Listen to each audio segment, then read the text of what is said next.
everyone, welcome to this month's Battle Report of On Bloody Ground. Today we're going to be playing a classic Dark Age mashup between the Saxons and the Normans. The Saxons this time are going to be led by Harold Godwinson, and the Normans are led by William and Bishop Odo.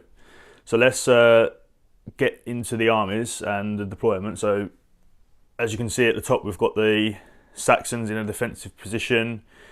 Most of their army is formed infantry. I'll get into exactly what their army is there. They've got some skirmishers on each flank, and then the Normans have nice cavalry force on the flank there. Some more cavalry with William in the centre there, next to some milites that are dismounted. More milites that are mounted there, and then they've got some infantry with spears in the front there. And then we've got 2 units of crossbows on the right in some terrain, and we've got a unit of archers there. So let me do a closer in-depth shot of the armies and I'll go through exactly what they are. Okay, so for the Saxons, we've got some skirmishing bowmen on the flank there. We've got this unit here are Thanes. There's one unit exactly the same on the other flank, so they have light armour, shields, thrusting spears, so they're a super defensive unit, holding the flank there. We've got 3 units of Chels with everything that they can have, so that is thrusting spears, shields, javelins, and an upgrade to their leadership. So hopefully they can survive the charges of the heavy cav from the Normans. Then you can see behind there we've got Harold with his 4 command points, kind of shown there with some monks. You can kind of use whatever you want there, but so you know, sometimes you can use dice or tokens of any sort, but I think individually based models look quite nice. And then we've got the household troops of any proper Saxon lord, and they're the Huskarls. Now some of them do have shields modelled onto them, but for this game they have throwing weapons and they're double-handed axes. Attached to them is a priest or an abbot. He can leave the unit, but for the moment I've left him in. And the reason why is because he has a special rule, which means that every unit within 6 inches of a unit that he is actually joined to get +1 to their leadership. So he can leave them if he wants, but for now everyone in that little circle there has +1 leadership, as well as any other bonus that they would have. So that's quite nice. Also, other command for the army, we've got an Elderman attached in both of the Thane units with 1 command point. They do have double-handed axes, so that can hopefully help the Saxons get through some of that Norman armour. So let me go through the Norman army now. Okay, so the normal force, starting from the left, we have the Liberi, and they are armed with everything that they can. So that is thrusting spears, throwing weapons, javelins, padded armour and large shields. They have an attached duke in there. He is the same as the abbot for the Saxons, so he doesn't have to be deployed with them, and he can leave them if he wants to. But for the purpose of this game today, I want him to start in there just so that he can potentially give them orders early on and hopefully get into combat nice and early. So he has an extra command point. Again, I'm showing them with those 2 individual figures there. Moving on to the archers, they're just formed versions of the Saxons. They do hit and kill, sorry, they kill better, so they hit on 4s and kill on 4s, where skirmishers hit on 4s and kill on 5. So they're a much more scary force than what those skirmishers are. So hopefully they'll be able to outshoot those Saxon archers, or hopefully try to chip away at some of those formed units of the Saxons. Next we have a formed unit of milites. Now we do have 3 units of mounted milites. These 2 in the centre are 8 men armed with cavalry spears, large shields and throwing weapons. That basically means that they get to a 3+ armour save, which is really nice because the Saxons don't have much shooting anyway. So hopefully they'll get into combat intact.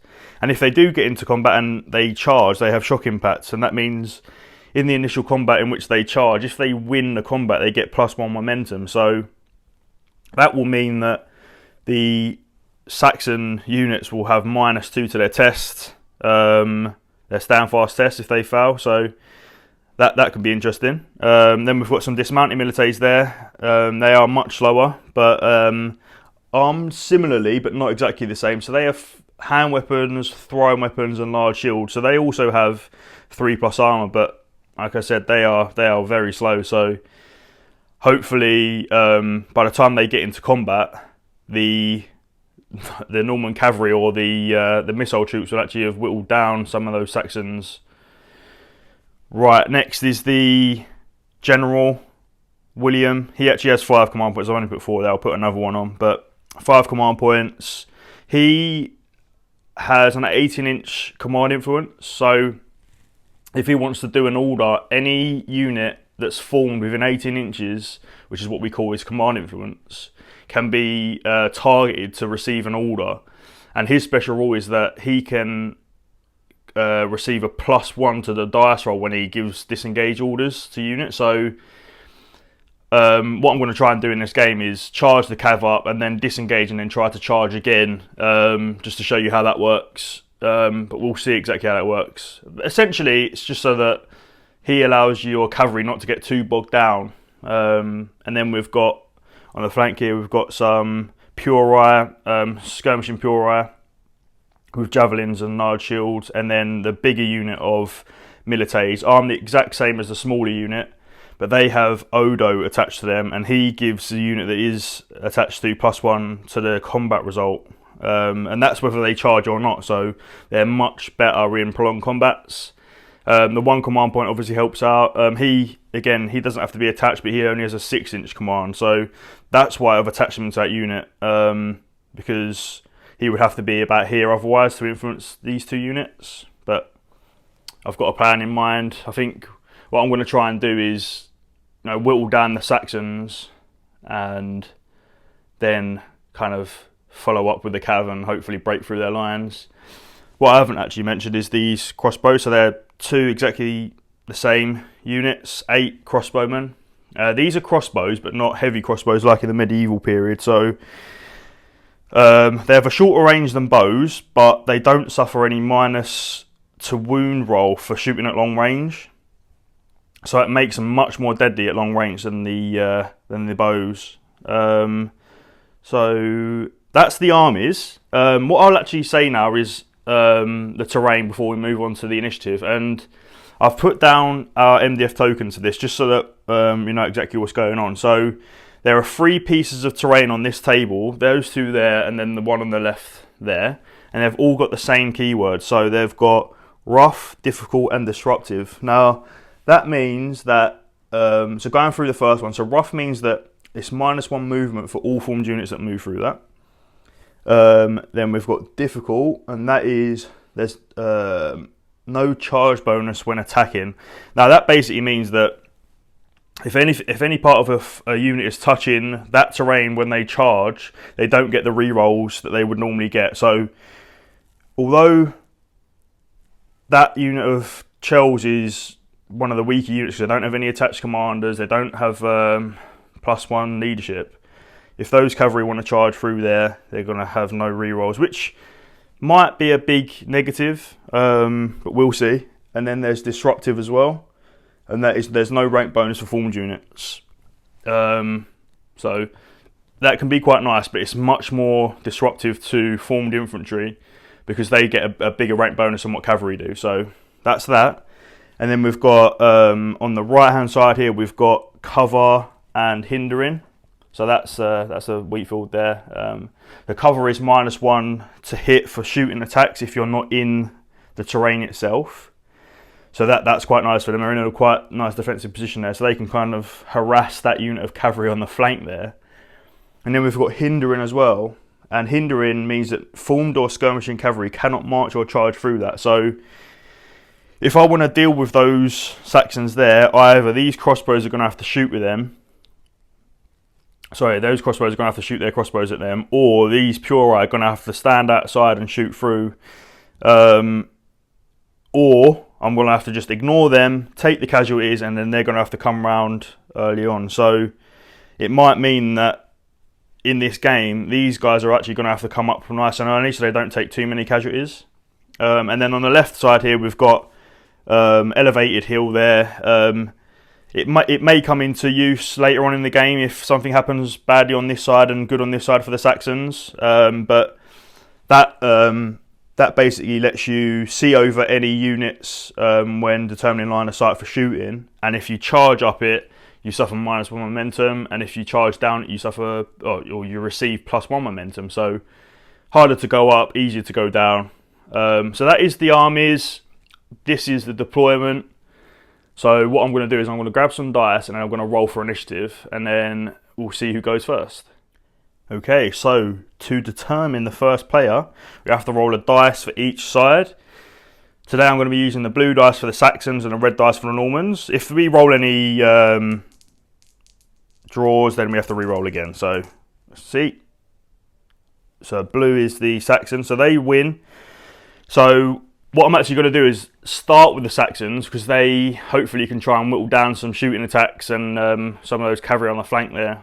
And they'll be able to get to shield wall as well, which would be nice. So we'll start with the Saxons. I'll grab some dice, grab the tape measure, and then we'll get into turn one. Turn one for the Saxons, and we start with the player's turn. Now this would mean, are there any things that we need to do at the start before we can declare any charges? Things like unruly, troops that are unreliable, things like that. But there's nothing like that in the Saxon army today. So we can start with charges, and I think that would be a massive mistake to break their lines. And also they're too far out of range at the moment. So no charges for the Saxons to start off with. So what we're going to do is go straight to movement, and like I said before, the Saxons are nice and defensive. So until something happens that they need to rectify, they're going to stay where they are, and they're all going to go into shield wall. Now, most of the Saxon units can go into shield wall, and you have to be armed with shields to do that, of course, and that lets you have +1 to your armor saves as long as attacks are directed to the front of you. So that's whether it's a shooting attack or a close combat attack, +1 armor save to the front. So that now means that the Thanes are going to be on 4+ armor, and the Chels that don't have any armor will be on a 6+. So I'll put a token there just to show that they're in shield wall. You don't have to put tokens down, I'm just going to do it for the battle report, but you can do quite nice little tokens there, just a couple of shields on a circular base, nice and easy. And then what I'm going to do is no other movement, because I don't want to suffer any -1 to hit for the archers on either flank. And then we'll go into shooting. Okay, so it's now the shooting phase for the Saxons, and they have to declare all of the shots that they want to take before they roll any dice. So these archers on the flank here are going to shoot this unit of archers. You have to be in 24 inches to shoot, which they are, as you can see. So they're going to shoot them, and then these archers are going to shoot they can actually shoot the formed unit of knight. So I am going to do that. I'm going to show you what happens when you shoot through skirmishes. So what I'll do is I'll start from this side, and it's going to be 9 archers shooting the formed unit of archers. So you use their weapon. In the army list, it tells you exactly what the weapon stats are to hit and to kill. So archers that are skirmishing start with 4s and kill on 5s. They don't have any shields, so there's no minuses to hit. So 4s to hit. That was quite a good roll, actually. And then you would roll any armor saves if you had them. The archers don't, unfortunately. So it's straight to the kills. So like I said before, they kill on 5s, but they're over half range. And over half range is -1 to your wound roll. So 5s goes to 6s. So although they can hit, they don't kill as well. That is 2 dead. It's quite nice. We'll take them from the back because it's a formed unit. And then we'll go on to this side. So we know they're in range and it's going to be the exact same. But this time, it's going to be -1 to hit for the shields of the formed unit military. So that goes to a 5 to hit. And if you shoot through a skirmish unit, it's an additional -1. So it's going to be 6s to hit. But let's see how that works. I might not do this all the time, but if I can nick a few casualties off. No. So I didn't hit any that time. I would have hit a couple of those skirmishing pure rifle, so maybe next time I shoot, I'll do that. So that's shooting done, and it can go straight to the Norman phase now, Norman player's turn, sorry. But the thing to always remember is that you can always issue orders, so out of sequence commands to any formed units in the army. Now, at this point in time, there's no benefit to do that, but it's definitely something to consider before you hand over the turn to your opponent. So, as I said, there's no reason to do that now, so let's go on to turn 1 of the Normans. Turn 1 of the Normans, and they're the same as the Saxons in regards to they don't have anything at the start of the player's turn, so we can go straight to charges. Now, if I was a bolder commander, I could issue a command to march with this cavalry unit, and that would put them 12 inches further ahead. So where would that be? About 12 inches further ahead, and then they could, from there, declare a charge because it's the charge phase. But the formed units of the Saxons are a bit too strong at the moment, so I'm not gonna be hasty. I'm gonna take my time and try to whittle down the flanks or a specific unit with the missile weapon. So what we're gonna do is just go straight to movement, and let's start bringing up the main force. Now, formed units have a manoeuvre rate of 4 inches, so you can march double that, so 8. But as I said before at the start of the game, this terrain is -1 movement for all formed units, so they can only go 7. So let's just march. Now, a march is double your movement in a straight line. There are some units in other books that have other abilities that allow them to move a bit more fluidly, but in general, formed units can just march straight, and then at the end you can pivot. So I'll go slightly, and a pivot is from the centre, just any direction. Attached commanders have to stay with their unit, so let's not forget him. The archers, I don't want to move them. They'll suffer a -1 to hit modifier, and they're in range of everything that they want to be, so there's no need for them to move. I'll start moving up the cavalry. Now, let's go the full distance, 12 inches. So they're going to miss that terrain. And let's put them here. So just for now, let's have a look at the range. So I don't want them to be too close, but I don't want them to be too far away to not be able to charge. So they're 11 inches away, and they move 6. So they need a 5 to get in, and they roll 2 dice to determine their charge distance, where infantry only roll 1 dice. So at the moment, the cavalry are in range to charge, and the infantry aren't in range to charge them. So that's nice. But again, what we have to consider is that Harold can order his units to either manoeuvre or march, and then charge in the charge phase. So if Harold gave them an order to manoeuvre, they'd only be 7 inches away, and that means they'd only need a 3+ to get in. So what I'm going to do is I'm going to drop these back a few more inches just to be a bit more defensive, and also make it a bit more difficult for Harold to decide whether he wants to use a command point and try to charge these cavalry. Again, the cavalry are still in a decent range. What are they, 14 inches now? So they'd need an 8 on 2 dice, which isn't out of the realms of possibility. But again, we don't need to go too fast with the cavalry. Cavalry are good, but fighting a formed unit of infantry to the front isn't always going to be a success, even for the mounted militaries with their good armour and good equipment. So let's move on to the next unit. Again, militaries, they move 4. They're going to miss that terrain, so they can go to full 8. And I see no reason for these guys not to move up as fast as possible to get into combat. They're more offensive because they have hand weapons. That means that they can always fight in 2 ranks whether they charge or are charged, whereas the spears fight in 3 ranks if they're charged, and in consecutive rounds of combat, but only 1 if they charge. So if I get these in early, cause some casualties, and then maybe the cavalry can charge in afterwards. We'll see how it goes. I think that might be the order of the day for now. These cavalry, I am going to start moving them up through the terrain. Now, again, they can normally go 12, but they -1 movement, so 11. But what I'm going to do is I'm just going to put them in line with these crossbowmen for now. I don't want to be too hasty.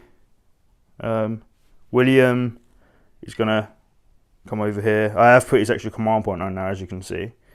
So anytime these are used, they disappear.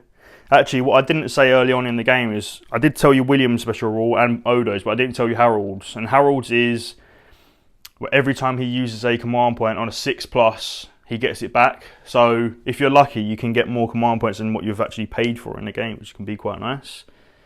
Okay, so the Pure skirmishing cavalry move 7. So 14 inches max. That's why our MDF bases are 14 inches, because that's the maximum movement rate of any of our units.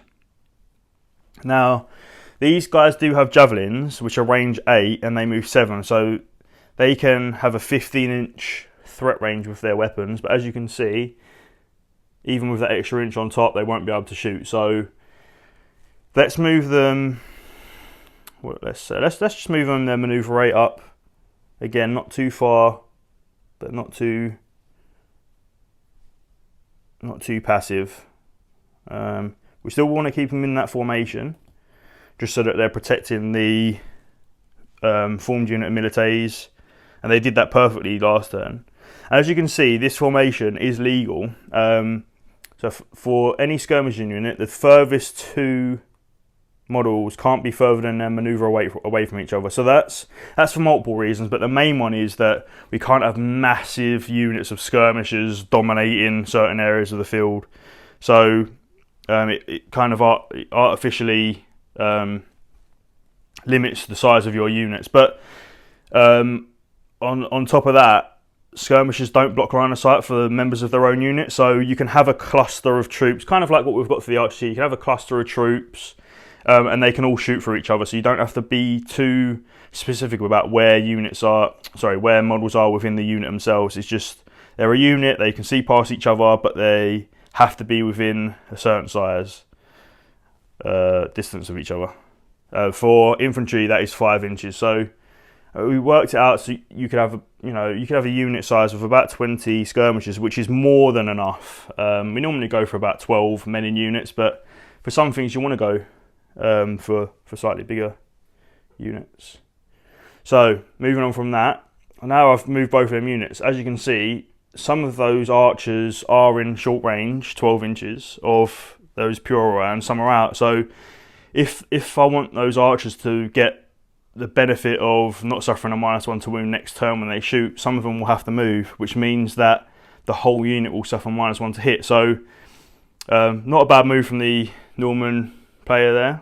And as you can see, the line of battle for the Normans is actually relatively even now. So what I'm going to do is I'm going to tidy up a few odd things on this table and then grab some dice and start shooting with the archers and the crossbowmen, so you can see how effective they can be. Right, so it's a shooting phase of the Normans, and let's determine who we want to shoot before we roll any dice.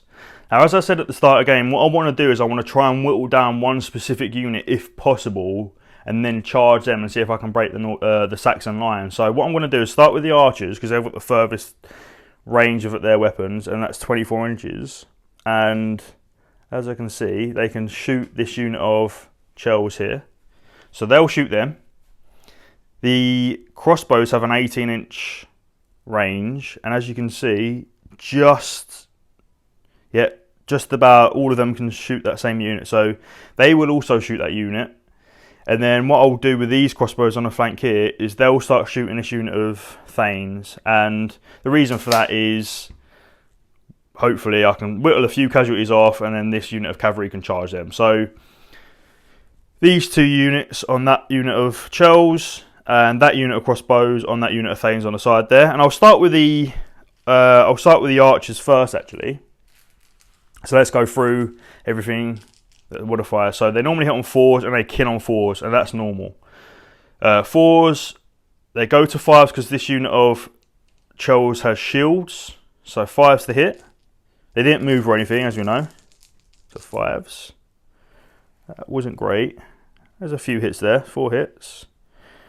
Okay, so after we hit, we determine if they have any armor, which they do. So normally they have no armor, but they have the shield ball now, so that's +1 armor, which means 6s will save any hits. Yeah, save 1. So being a shield wall obviously is beneficial there. And then modifiers to wound. So normally 4s to wound, but they're over half range, so they suffer -1. So 5s to kill. And they kill 2. So I did roll a 6 there. If you're rolling 6s and there are attached commanders, you could potentially kill the commander if there is one. So as you can see, there's no commander attached. For a commander to be attached to a unit, they have to be in base contact, like what this Elderman is there. So there's no attached commander, so we just take the casualties off. If there was an attached commander in that unit, we would roll a 6 again. So if they were both 6s, you just roll 1 dice. So if we rolled a 6 there, which we didn't, it would hit that. It would hit any attached commander, and then it could potentially kill them. So if that happens later on in the game, we'll show exactly how that works. So 2 casualties on the Chels for now, which is really nice. Moving on to the crossbows. So they've got slightly different modifiers. So 4s and 4s to kill normally. They do have shield, so it's still going to be 5s to hit, which was really nice for them. So 4 hits. Again, the Chels have 6+ armor, and like I said at the start of the game, these aren't heavy crossbows like in the later medieval period, so they don't infer any minuses to armor saves. But later on, if we do War of the Roses or things like that, Italian wars, there might be minuses to armor for heavy crossbows. So 6+ armor for the shield wall, save 1 again, really nice. And then modifiers to wound. So as I said before, the crossbows don't infer any -1 to wound for long range attacks, so they are killing on 4s, which is really nice. So only 1. 6 again, but as we know, there's no attached leaders in there, attached commanders, so that's another 1 dead. So 3 dead, which is really nice. And so the reason why that is nice is because they have thrusting spears, and thrusting spears have 3 ranks to fight in consecutive combats or combats where they're charged. So they've actually lost 3 attacks there, which is really nice. So if I can keep that up, it might be beneficial. And then what we'll do is we'll do the last shots there, 8 attacks onto the Thanes. Now the Thanes are in shield wall and have light armor, so this time they're going to have a 4+ save, but it's going to be 5s to hit to start off with. Really nice. And then 4+ armor save. Ooh, I'll count that one as 1 as well. And then 4s to kill. Okay, so 3 dead. And as you can see, there is an attached Elderman in there. So we roll a 6 again. And it's not a 6. So 3 guys dead. That's really good for the crossbows. So as you can see, although the crossbows have a shorter range, once they're in a position, they can just keep on whittling away. So the Saxons are going to have to decide now whether they want to keep on taking those shots or see if they can take those casualties. What I will do now is, although the shooting is all done, any bow-armed troops, and that includes crossbows, can shift 2 inches after they've completed their attack. So they are on rough ground, so it's going to be just a 1-inch shift, and that can be backwards or forwards, or backwards, forwards, left or right actually. But what I'm going to do is I'm going to shift each of these units 1 inch forward, and then that is the Norman turn done. Shooting done. So I'll do that, and then we'll come back to see if we want to do any orders before we pass over to turn 2. Okay, so as you can see, I've slightly moved them forwards, and the reason why I've done that is because if for some reason the Saxon player decides to move back, I won't be out of range. So you have to obviously be careful about that, because they can decide to come forwards then, and then you're closer. But it can be beneficial for you to obviously get out of range after your shot, or stay in range if you think your opponent's going to run away. So I have decided actually that because the shooting of that crossbow unit was really effective, William is going to order them to do another shooting attack. Now, to order a unit, you have to be in command influence. And as I said before, William's command influence is 18 inches. So what you do is you measure from his base to the unit that you want to issue a command to. So as you can see, it's 12 inches. So he's got more than enough range to be considered to be in command influence. Then what you do is decide what order you want to do. Now, there are lots of orders in this game. Most of them are to do with things that you can do on table anyway. So you can maneuver again, you can march again, you can attack again. And there are some parameters to certain things. So you can't march and then march again. You can't maneuver and then maneuver again. So you have to obviously take all of these things into account when you are thinking tactically about what you want to do. But one thing that you certainly can do is shoot again. Now, you can't keep on ordering the same unit, issuing the same unit, the same order. So you can't have 3 commanders and then each of them order the same unit to shoot. That's not allowed. But you can shoot twice if you successfully receive an order. Now, we know he's in range. So what I'm going to do is I'm going to spend a command point. We put that to the side just so that we know we've spent it. And then we roll the dice to see if that order is successful. Now, a order to shoot again is a 4+. So single dice, because I've used a single command point. You can't use, say, 2 command points to roll 2 dice. That's not how it works. It's always just 1 and 1 dice. So 4+ to see if I can shoot again, which I fail. Now, I can, one time, use 1 more command point to reroll that dice, but I don't think it's that important that they whittle down more troops. So I'm going to just accept that I failed that order and then say that is Norman turn 1 done. And we'll go on to turn 2. Okay, so it is turn 2. And what I didn't say before is what you want to do is you want to use some sort of turn marker and put it on the side of the player that has initiative, because it can change. And I'll explain how it can change now. So from turn 2 onwards, the order of initiative can change, and the way that works is the commander who has initiative can use a command point from their general only and pass the initiative over to their opponent. Now, it's normally not the case that the active player wants to to change the initiative and pass it over to their opponent. But what is much more the case is the opposite. So the opposing player can try to change the order of initiative, and that dice will come to me, and then I'll now be the active player. So essentially, the Norman player would have 2 successive turns, and in certain instances, that can really change the battle. So if I wanted to do that, he would have to spend a command point to say that he wants to change the initiative. And this is just, I'm not going to do this, but I'm just going to explain how it works. So he would spend a command point to say he wants to change the initiative. And then what we'd do is, if the Saxon player, as the active player now, if he wanted to try and deny that, he can then grab as many dice as he has command points in his hand. So he would have 4 dice in his hand.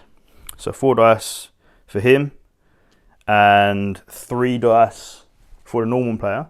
And what they would do is secretly determine how many dice they want to throw for the roll to see if they win and can keep the initiative. So you'd do that behind your hand, and then you'd say, let's reveal 1, and then maybe the Norman player found it really important that he wants to win, so maybe he'd roll 2 dice.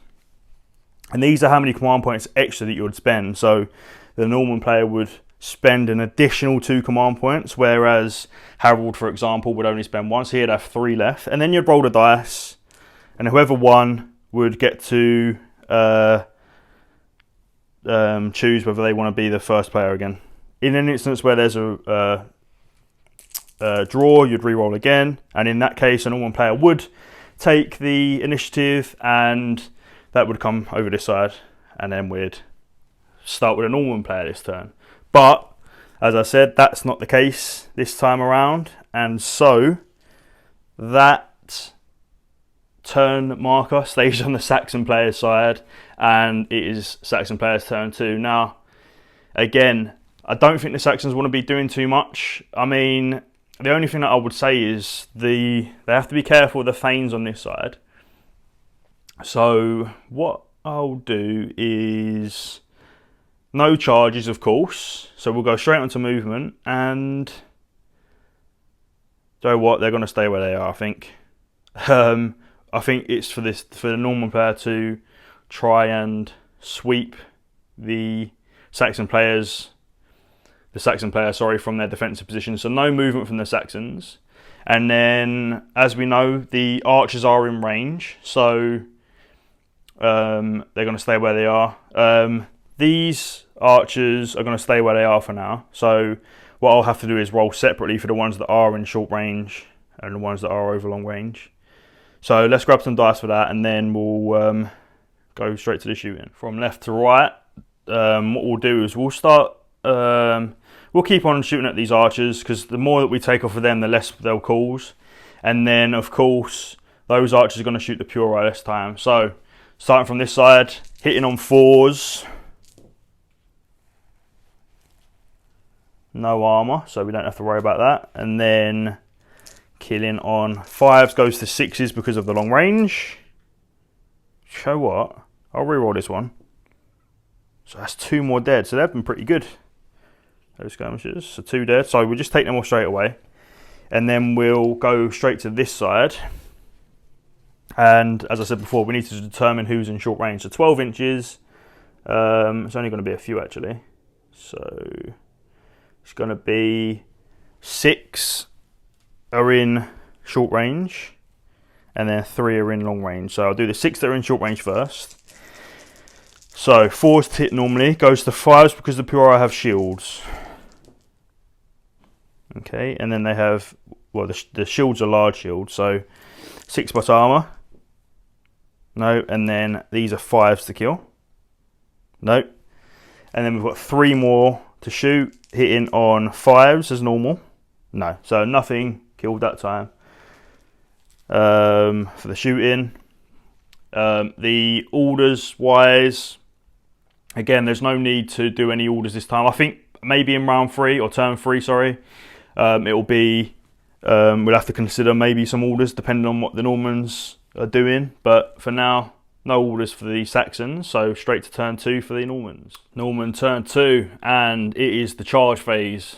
Now, no charges this turn, but I think it's going to be very soon that the Normans are going to be charging. So let's ignore the charge phase and go straight to the next phase, which is movement. And let's start bringing up the other troops. So the Liberai here, again, normally move 8, but it's -1 speed. As long as they're touching any part of this terrain, so they're going to suffer it again next turn. But that's fine. And again, don't forget to bring him up. If he wants to leave the unit, you can just move him out. The thing to say about commanders and units is that they're always considered to be in the central point. So if you want to move them, they would have to move before the unit moves, and they come out from that that spot there. Dismounted commanders move 10 inches, and mounted commanders move 14 inches. So that's just something to think about if, tactically. The thing that I'll say here is that what I've done is blocked the line of sight from these archers to those skirmishers in the back now. So these guys wouldn't be able to see. So either I have to move these archers, or I'll have to determine... I have to decide who I want to shoot. But they have been shooting this unit of Chels here, and they've been doing pretty well, so that's fine. I don't need to worry too much about that. The militaries, I've said before, I'd rather these guys get into combat ASAP. Now, 8 inches is here, which is really nice. Again, in a nice threatening position there. How far away are they from these units? 7 inches, so they need a 3+ to get in next time, which is quite nice actually. Oh what? I'll move these knights up, sorry, these militaries up just slightly. So manoeuvre, sorry, is a pivot, move, and then pivot. So they'll do something like that, so that they've got an option to go either way. William will keep up with his troops. So not engaged, sorry, not joined to any units, but in an area where his command influence can affect quite a lot of his army. So you have to consider that quite a lot. This unit of crossbows, so let's have a look. So Maybe, do you know what? No, they're all fine. I'll say that this is slightly elevated, so if you can see, I'll say that's fine. So I'll count that, and then let's move up these knights. I mean, I'm only picking them up there because I know that they can go 11 inches. So the end of that stick is where they can go. So as long as they're protected on this terrain by any potential charges from these guys, I'm happy. That's fine. And then let's start moving up these cavalry on the flank. Now, because I moved them up 7 inches last time, I know that if I move them 7 inches this time, they'll be able to shoot these.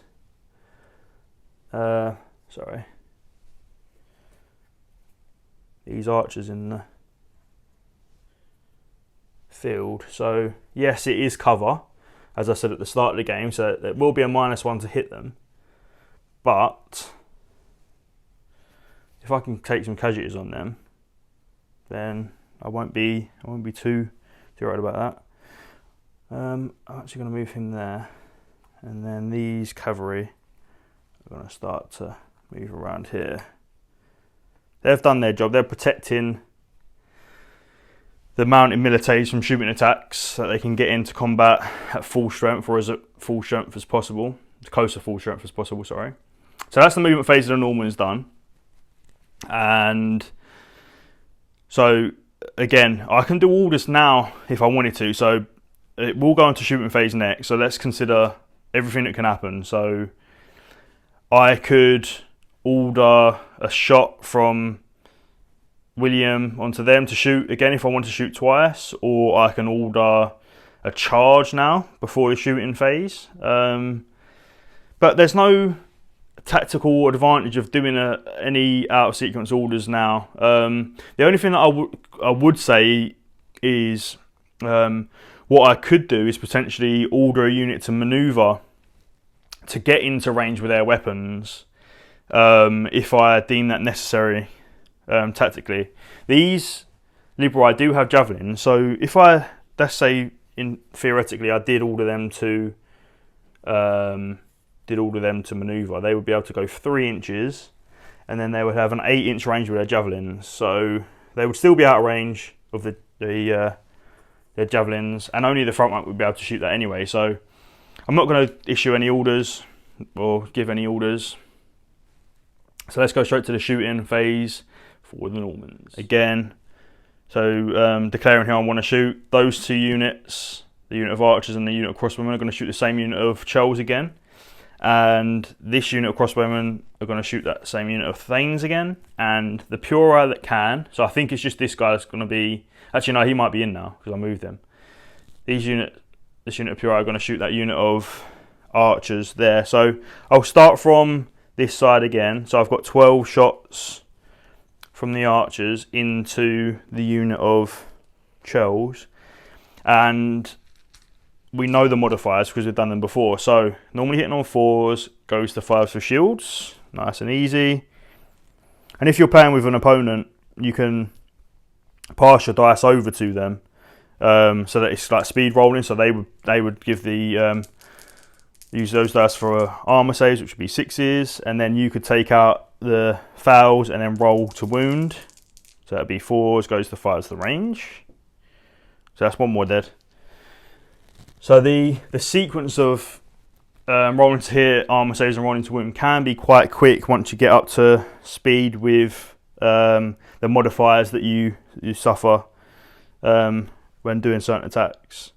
So onto the crossbowman now. So I've said that this guy can actually see. I mean, as you can see, I mean, he can see that unit through that line up there. So that's fine. Hitting on 5s for the shields. Not as good this time, only 1. And then 6+ armor save. Yeah, saved it, that's good. And then the next unit of crossbowmen. These done really well last time. Let's see if they can do it again. So 5s. Really nice hits. 6+ save. No. Ooh, and then 4s. 3 more dead. We got a 6 again. So there's an Elderman in there, remember. So 6s. No, so 3 more dead. So these Thanes are not liking the fact that there are crossbowmen set in that terrain. So Harold might have to think about what he wants to do this next turn. But the problem is that the fighting force of the Normans is coming to the front of his line, so you can't be too hasty about moving troops, especially now that there's 2 units of cav, both in the front and potentially in the flank, or 2 units that can coordinated charge into the front. So I don't know, that Thane unit is in trouble there, I would say. And then we've got 3, 6, 7, 8. Let's just double check the range of that again. So 8 inches for javelins. Yeah, they're in. The one thing about javelins that's good is that they don't suffer any minuses to hit when they move. You can only manoeuvre and shoot with any weapon, unless it says otherwise. So they've moved maximum of 7, and then they've got an 8-inch range, so that's fine. So 4s normally to hit with them. They have move, which would normally be 5s, but javelins, so they don't suffer that. So 4s to hit, and the archers definitely don't have any shields, so 4s to hit. That's not bad. I can't remember if that was a hit. So that's a hit.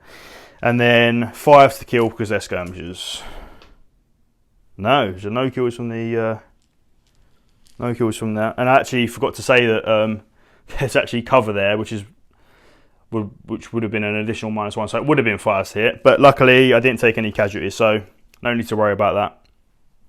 So that is the shooting phase done again. So let's kind of see whether we want to do anything with orders. Now, this unit of Thanes is in trouble here. So one consideration could be, well, William or Odo with his command point could issue an order to that unit or that unit to charge these Thanes. So let's just kind of think that out for the moment. So they are, let's say, 11 inches away. They're suffering -1 to move, so that'd be 12 inches. So they'd need a 6 on 2 dice to get into that combat. Now, because of the terrain, they wouldn't get any charge bonus, and there would be no ranks. So when cavalry charge, there's no ranks for either unit anyway, so that's fine. The charge bonus is a massive positive for any charging unit. So no rerolls. They've got 2 ranks fighting. They've got 2 ranks fighting. It's not a bad choice. It's not a bad choice. These guys are 12 inches away as well. So they're the same distance away. So they both need 6 on 2 dice. The skirmishers, you can move through your friendly skirmishers when you're charging. So that's not a worry. He gives them +1 to combat results. They've got more troops here. They would get the rerolls. So that's a much more viable unit to charge in this situation. Now, William is too far out to use his command point to order a charge here. And Bishop Odo only has 1 command point. And sometimes it's nice to keep a command point around to reroll failed leadership tests in case you lose a combat or any other anything else that can happen, like a panic test, for example. So Bishop Odo would have to use his 1 command point. Now, if we go to the orders page in the book, charge orders are 5+ to successfully give the order. So as well as only having 1 dice, so he wouldn't be able to reroll, Bishop Odo would need a 5+ to get to issue that order, and then they'd need a 6+ on 2 dice to get in. So it's not out of the realms of possibility, but it's just too difficult at this point in time. And on top of that, what we have to consider is that it's the end of turn 2 going into turn 3. So if they successfully charge, I could then try to intercept. So I could try to change the initiative and get turn 3 as well. So I could essentially have 2 chances to try and get rid of that unit before the Saxon player can even try to react to what I've done. So what I'm going to do, just for the game, is 5+ all. I'm going to use Bishop Odo's command point and roll a 5+ to get in. And the reason why is because it's not too difficult for William to move in range of this unit of cavalry if need be. So 5+ to order a charge on this unit of mounted milites to charge that unit of Thanes. Let's see what happens. No, so they failed. So that's fine. Not to worry. There's still 4 command points on William. There's 6 command points in the whole army of the Saxons, and there's 6 command points left in the army of the Normans. So that was a choice that I think was that could have come off quite nicely, but it didn't, unfortunately. So that is the end of the Norman players' turn 2, and we're going into turn 3 now. And let's see if there's any changes to initiative. Okay, so it's turn 3, and I've decided that I don't want to do any changes to the initiative. So it's going to be straight to the Saxon player turn 3. And Harold basically decided that he can't take too much more shooting. So what he's going to try and do is jig around his battle line to force some sort of mistake in the Normans. So what I thought is, this side is relatively solid at the moment, so it's more about forcing something to happen over this side. Now, this cavalry unit is, I said it was 12 inches away, wasn't it? So 12 inches away, and so if Harold gets lucky with an order, they can march and then they can potentially charge that unit of cavalry. So I'm going to do that, but the reason why I'm going to do that is because I've got this unit to support, and what I mean by that is, if this unit fails an order to march or marches and then doesn't successfully charge, this unit of Chells can march up 8 inches and kind of block where this unit can go, or potentially charge them over the terrain. And then there's still these 2 units of Chells and the Hussars behind to, you know, deal with these units. So let's issue an order from Harold to his Thanes to let's do an order to march. Suspend the command point. Gonna put it there just so we know that we spent it, and it's a 5+ to do that. So 5. Okay, so he actually successfully does that. So if that happens, these Thanes will be here, and then they'd only need a 4+ to get in, so they'd actually be into that unit of cavalry. William doesn't like that, so what he can do is use one of his command points, and then he has to equal or succeed the roll to successfully intercept that order. He can only do that once, and if he successfully does it, William can't then order that unit of Thanes to march again. So that's Harold's dice roll. William's going to use his command point, and he's going to roll a dice, 5 or 6. I'm actually going to use a red dice for him, just so it's easy to think. So 5 or 6 to intercept that. He does it as well, so that's great. So William's used his command point. Let's put that to the side. Harold's used his command point, but his special rule is that any command point he uses on a 6, he gets it back. So no. So he's used his, and it's intercepted. Okay, so that plan didn't go how I wanted it to. So because of that, there's no need to move anything out of line.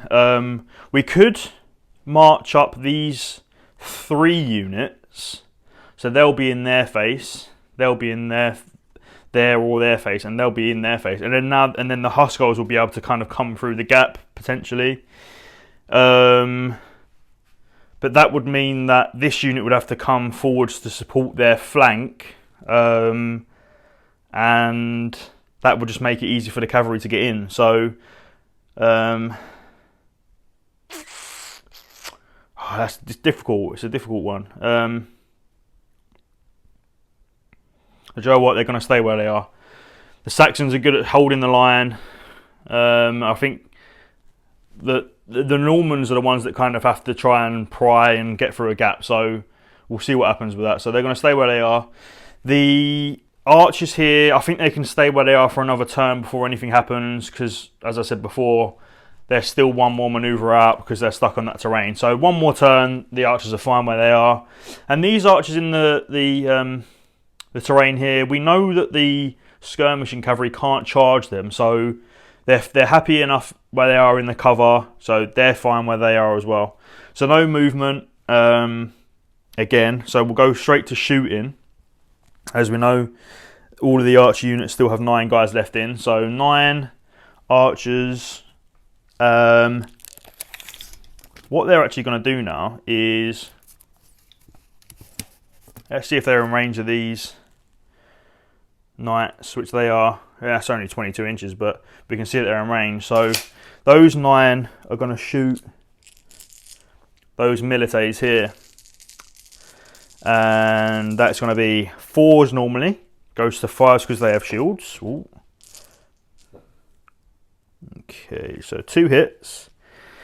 And then the mounted milites have medium armor, which is a 4+ save, and large shield, which takes it to 3+ save. Ooh. 1 gets through, and then they're normally killing on 5s, goes to 6s because it's over half range. So they could get lucky here. Yes, they did. So they killed a knight, which is really nice. Good for the Saxon player, not so nice for the Norman player, but that's what happens if you don't protect your knight. So that's why, you know, having a unit of skirmishing cavalry that can keep up with the cav, or a unit of skirmishing infantry, can be nice to protect them. So that was really good. And then we've got 9 shots from the archers here, and they're going to shoot the Puri here. So because they're all in close range, they can hopefully cause quite a lot of casualties here. So 4s goes to 5s to hit because the Puri have the large shields. No, only 2 hits. And then it's a 6+ save. Large shields just give +1 to the armor. So 6s. No, and then 5s to kill for the archers. No, so they've unfortunately not been that good. But that 1 casualty on that mounted military unit could actually potentially be quite nice for the future of the game. So that is Saxon player turn 3. Again, no orders. I think it might be good for Harold to keep the 3 command points that he has left over, just in case anything goes wrong when the Normans start to crush into the Lions. And that's that. So let's go on to Norman player turn 3 and see what they can do this turn. Norman player turn 3, and there are going to be some charges this turn. So I've had a little think about what I wanted to do, and I think it's quite clear what's the best thing to do here. So the Norman dismounted milites are going to charge that unit of Thanes. Now they have javelins, so when you declare a stand charger action, which is what they're going to do, they can use their javelins to shoot those guys. But we're going to wait, and I'll show you exactly how that works at the best time. So they're charging, and they're going to stand. And then what we're going to do is we're going to do a coordinated charge between both these units of cavalry into that unit of Thanes. And the reason why is because they're both the same distance away, so hopefully at least one of them will get in. And 2, I don't want to charge this unit of knights into that full-size unit of Chels right now. And even if one of these units fails, I can still kind of reorganise my line. So a coordinated charge, we'll do that first because that's a bit more complicated, but still very, very simple. So what we have to do first is say that both units want to charge that unit of Thanes. Now, what they have to do is declare what their reaction is going to be. So they're going to stand, and they don't have any javelins or anything like that, so they don't have to decide who they want to shoot. So that's fine, they're standing. Now, the player who's declared the charge has to choose 1 unit to do a leadership test, and if they fail that test, they have to do a failed charge. So basically, they're not very well coordinated, and 1 unit kind of overtakes the other, and they get left behind. So what I'm going to do is, because this unit is in a less advantageous position, I'm going to make these guys do a leadership test. So we know that these guys are going to charge no matter what. So their leadership is 7, so you have to get equal to or more to pass leadership testing on bloody ground. So 7 on 2 dice, and they fail that test. So what I'm going to do is, because it would be nice if both of these units do get in, I'm going to use a command point from William, and I can re-roll one or both dice. So I'm going to re-roll the 1.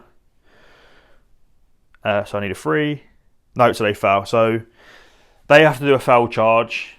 William's command points wasted, and only this unit of cavalry get in. That's fine.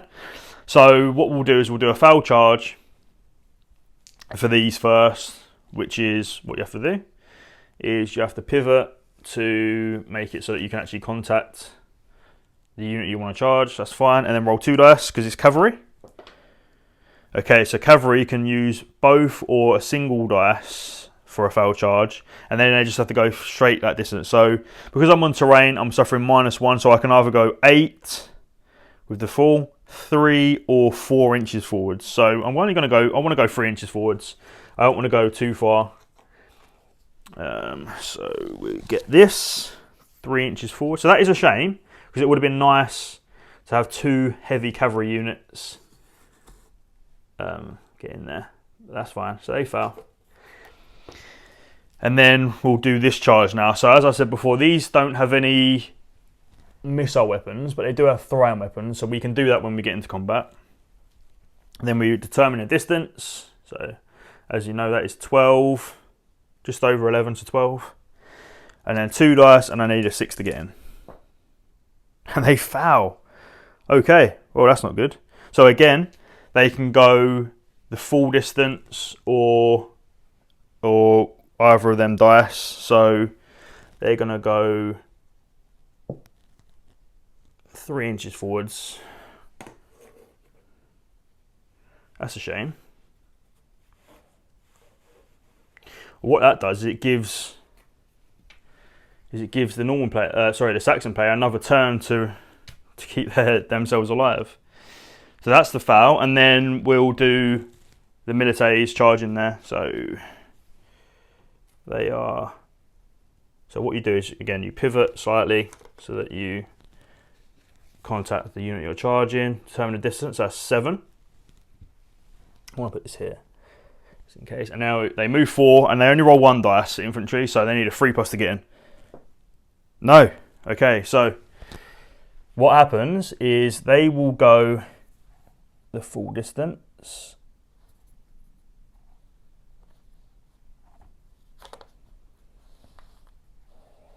Of 2. And then, because they can throw their javelins, they get to shoot them. So 8-inch range for javelins, and only 2 ranks get to fight. So they get 14 shots for. So that Norman charge was not good at all, but good for the Saxons because they've been taking a bit of a beating from missile weapons recently. But not to worry for William. He's still got command points around. He's in an advantageous position, and he's still got all of his crossbows and bows to shoot. So let's do the javelins. So we determine what they are. So they're normally 4s and 5s to wound. The dismounted militaries have shields, so 5s to hit. To start off with. Really nice hit rolls. And then they have medium armour and large shield. So again, 3+ armour save. Not too bad. And then 5s to kill. There's no range modifier for javelins as well. So always wounded on what it says on their stat profile. So 5s, and they kill 1, which is nice. I mean, it would have been nice if the militaries actually got in there, but not to worry too much. Okay, so that is the charge phase for the Normans, which was a dire affair. But let's move on to movement. I'm going to take those casualties away, sort them out, and then we'll come on to the movement. Okay, it's the movement phase for the Normans now. So I've just tidied up everything. And what we'll do is we'll start from left to right because there are a few things that I want to say about what's happened during the charge phase. So starting off with these guys first, we're just going to march them up again. And as I said before, they're still on that terrain, so this is the last turn that they're going to suffer that negative movement for the terrain. And again, the Dukes with them. The archers are fine where they are. They can shoot them. The crossbowmen, they're going to have to probably shoot someone else now. That's fine. Okay, so let's not worry about that. So, first things first. A unit that fails a charge cannot march during a movement phase, and that's from any mean. So as I said slightly earlier on in the video, you can order units to do things that you can normally do in a phase. So because they can't march, they cannot be given an order to march either as well. So they can do a manoeuvre, but no marches, and they can't charge again because they've already been told to charge once this turn. So will a manoeuvre get me somewhere that's more advantageous? Yes, and I think that will be probably just kind of screwing over here. So what I'm going to do is, for a manoeuvre, it's a pivot around the centre. Their manoeuvre rate, which is 4. So pick them up.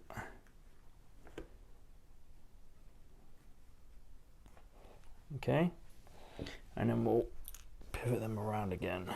I lost the sword there. That's all right. So that's a decent position. So let's kind of do that actually. So if they wanted to manoeuvre, they wouldn't be able to get in their flank.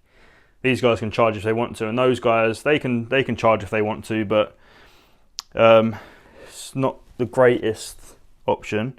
But it might be an option. But I think that's a decent position. And then the cav are here, so they're kind of also protecting the flank there as well. They don't need to move for now, I don't think. So William, so what we need to, again, determine is he in range of all the units that he can be? So what I normally tend to do is determine the furthest unit away and then try to put him at the furthest point. So he can go 18 inches there, so basically kind of like here. He's ignored for purposes of line of sight. He can't be charged by enemy units, so you don't have to worry about anything like that. So in the grand scheme of everything that's going on in the battle, he would be able to just run away from anything that happens. The only time that a general can be attacked or killed or captured is if they're actually in a unit themselves. So you can't directly attack a commander, but it's the same thing that I've been saying about shooting. So if you roll any 6s to wound, that's for shooting or combat. Another 6 can potentially hit a commander. But we'll get to that if that happens. If we roll any 6s to wound again in combats or shooting. So not to worry about that. Again, so both of these units, they charge, so they cannot march this phase, but they can manoeuvre. And it will be very smart for me to manoeuvre back here. So I'm going to go 5 inches back. So normally 6, but they can't go the full distance, so I'll go 4 and then I'll turn them. And essentially what I've done there is I've turned them to face this way, move forwards and then turn back. So you don't have to do any kind of, just messy movement. It's just nice and easy. The same end result is happening. They've just moved back and turned around, but you don't have to make it difficult. Just nice and easy. Just makes it quick for the game. These cav here, how far away are they now? So they are 9 inches away. So if they wanted to charge, they'd need a 5. So what I'm going to do is I'm going to move these guys back. So just a few inches. So they'd have to use a command point. That's a 12. Yeah. So again, 6 for them to get in, but impossible for them to get in without an order. The Purei are actually going to move up 7 inches. Yeah. So what? They're just going to move up so that they can shoot this unit of Thanes, because they've been taking a bit of a battering from. Yeah, they're fine. So 8 more shots into that unit of Thanes could be quite nice. So that is the situation on table for the Norman player this turn. They're starting to get up. It would have been nice if there was some combat this turn, but that extra turn could actually make quite a bit of difference for the Saxon player, because there's going to be no fighting now until turn 4. I could order a charge from these guys in there, but I think if anything goes wrong, these Thanes could get into the flank of this unit of dismounted militaries, and there's just not enough support in this area for me to kind of come back from that if there was any kind of mishap. So I don't want to do that. So that's fine. I'm happy with that. So let's go to the shooting, and then so I'll grab some dice and then we'll see who we want to shoot. Okay, so we're determining who we want to shoot first, or deciding. So those Liberii are going to shoot that unit of Thanes. That's the first shots into them, so hopefully we'll cause some casualties. These crossbowmen will shoot... who will they shoot? So what? They'll shoot that unit of Chels. No, actually, no, ignore that. They'll shoot that unit of Chels that they've been shooting all game. And then this unit of crossbows and that unit of Pura will both shoot that unit of Thanes up there. But we'll start from the left as we always do. 12 shots, archers into those Thanes. So they are in shield wall, so they have a 4+ armor save. Hitting on 4s, goes to 5s for their shields. The shooting this game's actually been pretty good. Shooting generally is nice to knock some ranks off of formed units, but generally it won't do much more than that. So 4s for the armor. Nice. So that shield wall's really come in use there. And then 5s to kill because it's long range. 1 dead. There is an attached alderman in there. So let's re-roll that 6. Oh yes, we got a 6. So when you hit a when you roll a 6 to hit any other leaders, sorry, attached commanders, you have to determine if there's any more. So there's only 1 leader in there, so it's going to hit him. And then what we do is see if they have a superior armor save. And that alderman has a 4+ superior armor.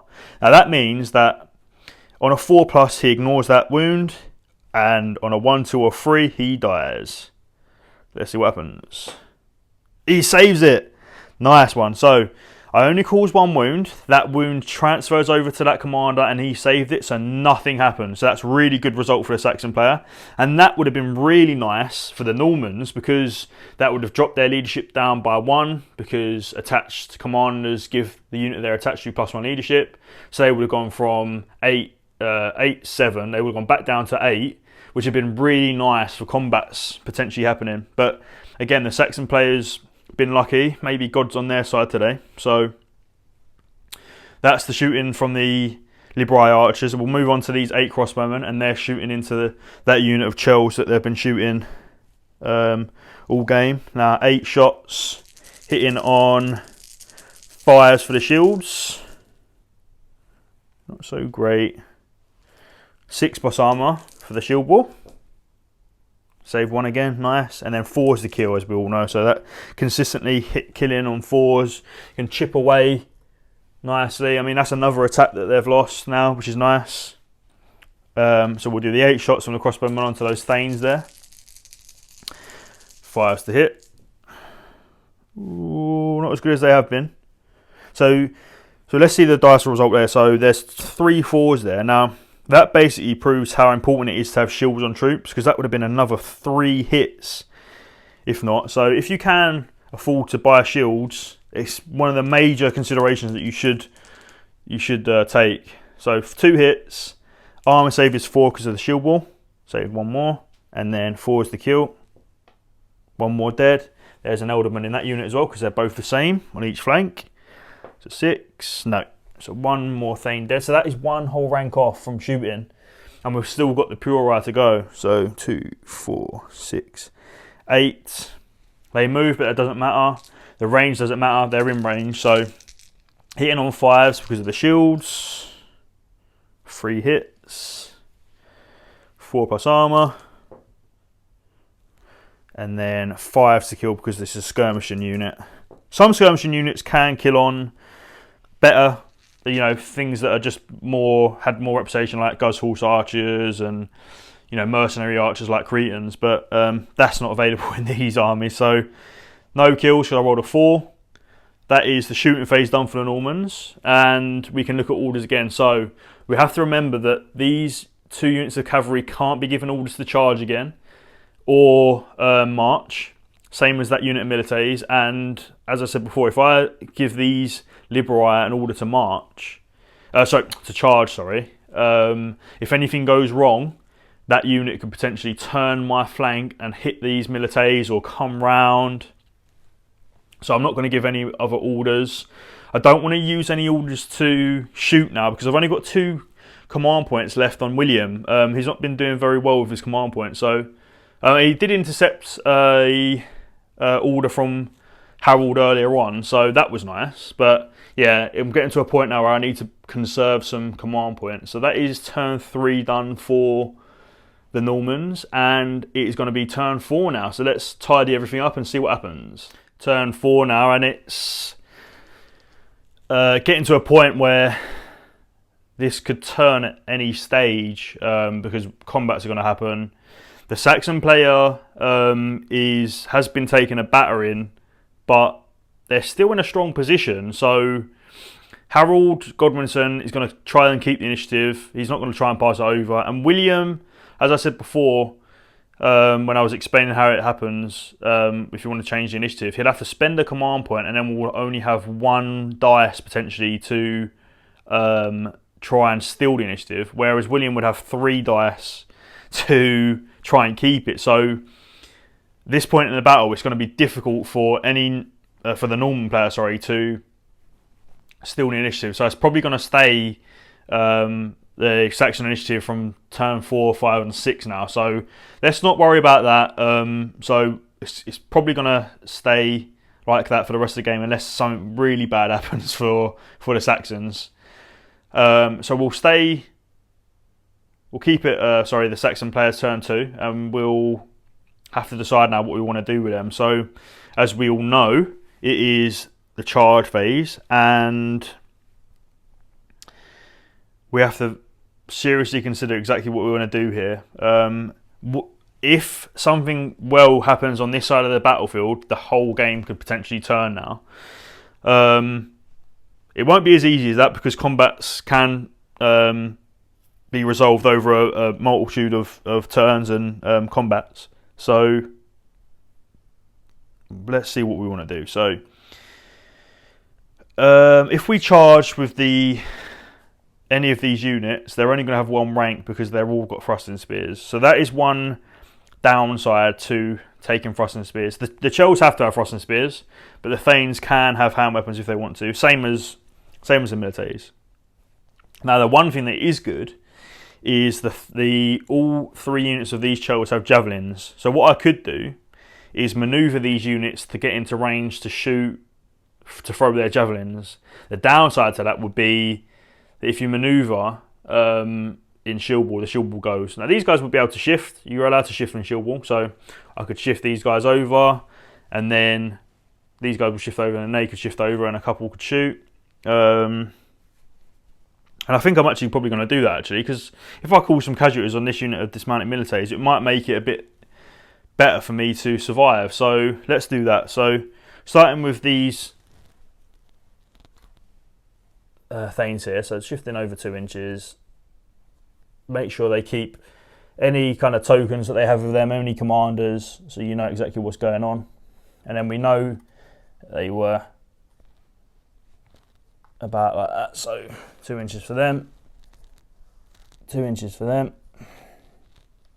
So the thing that we have to obviously be careful now is because we're shifting our lines, there's a big gap there. Now there's nothing that can really exploit that gap, but if there was some, say, skirmishing cavalry, they could go through that gap and get behind and kind of be an annoyance, but that's not the case there. So the only thing that I would say is that this cavalry could potentially decide to go, right, I want to go over this side now and cause some damage to that flank. So this unit is also going to go over 2 inches, and that means that this unit is also going to have to go over 2 inches.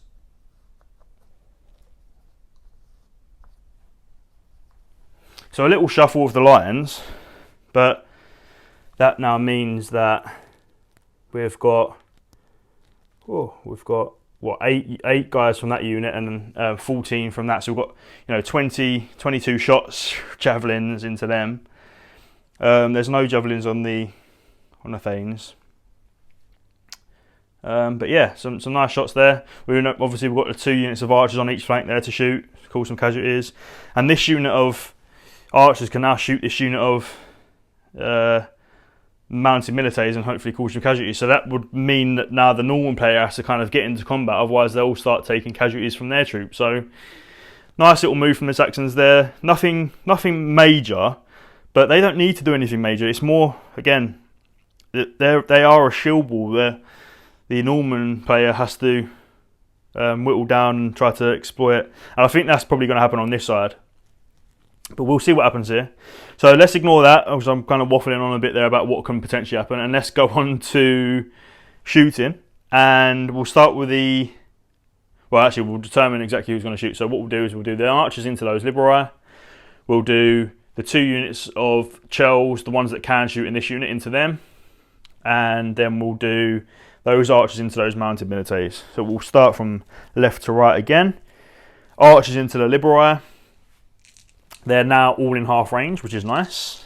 So hitting on 5s for the shields. 3 hits.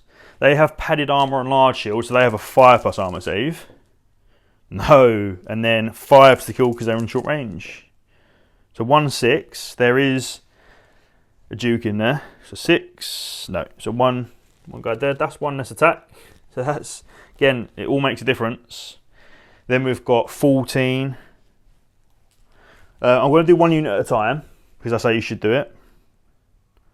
There are some situations where you know that it's not going to make a massive difference. So let's say, for example, these 2 crossbowmen shooting that unit of Charles. You could roll both of them at the same time if you want to, but for the game, I'm just going to do it 1 unit at a time. So that unit, we know they're all in. Hitting on 4s normally, goes to 5s for the shields. 2 hits. And then 3+ armour for the dismounted militaries. Ooh, and then 5s to kill. No dead.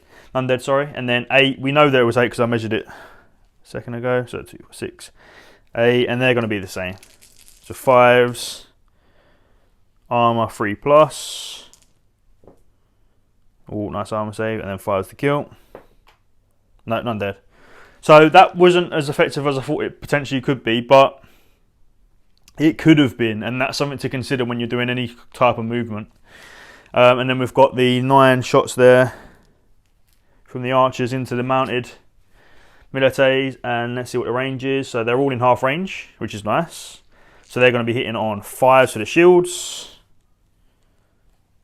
3 hits, which is good.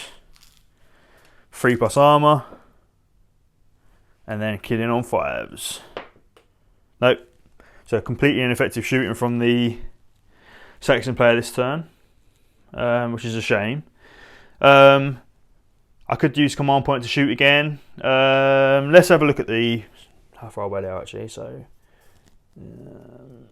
yeah, just outside of 4. So they will be able to use their javelins. So do you know what? Harold is going to use a command point to order this unit to shoot 4+. He successfully does it. Now, because he got a 6, that means that William, if he wants to intercept that, has to get a 6. So he can't afford to be doing that because he's running out of command points. So I'll now do another 14 shots. 5s to hit, as we know. See, got 6 hits this time. This could be nice. 3+ armour save. Ooh, 4 saves. 5s to kill. 1 dead. There's no commanders in there, so that's fine. So 1 guy dead. And then Harold gets his command point back on a 6. So this could be nice. Who does it? No. So use a command point. He killed one dismounted military, and that, again, that could really make a difference because this unit of Charles has taken some casualties. So each casualty that these dismounted militaries take can actually make a difference to the end result. So not too bad. That's Saxon turn 4. No more orders are going to be done. So we'll move on to Norman player turn 4 now.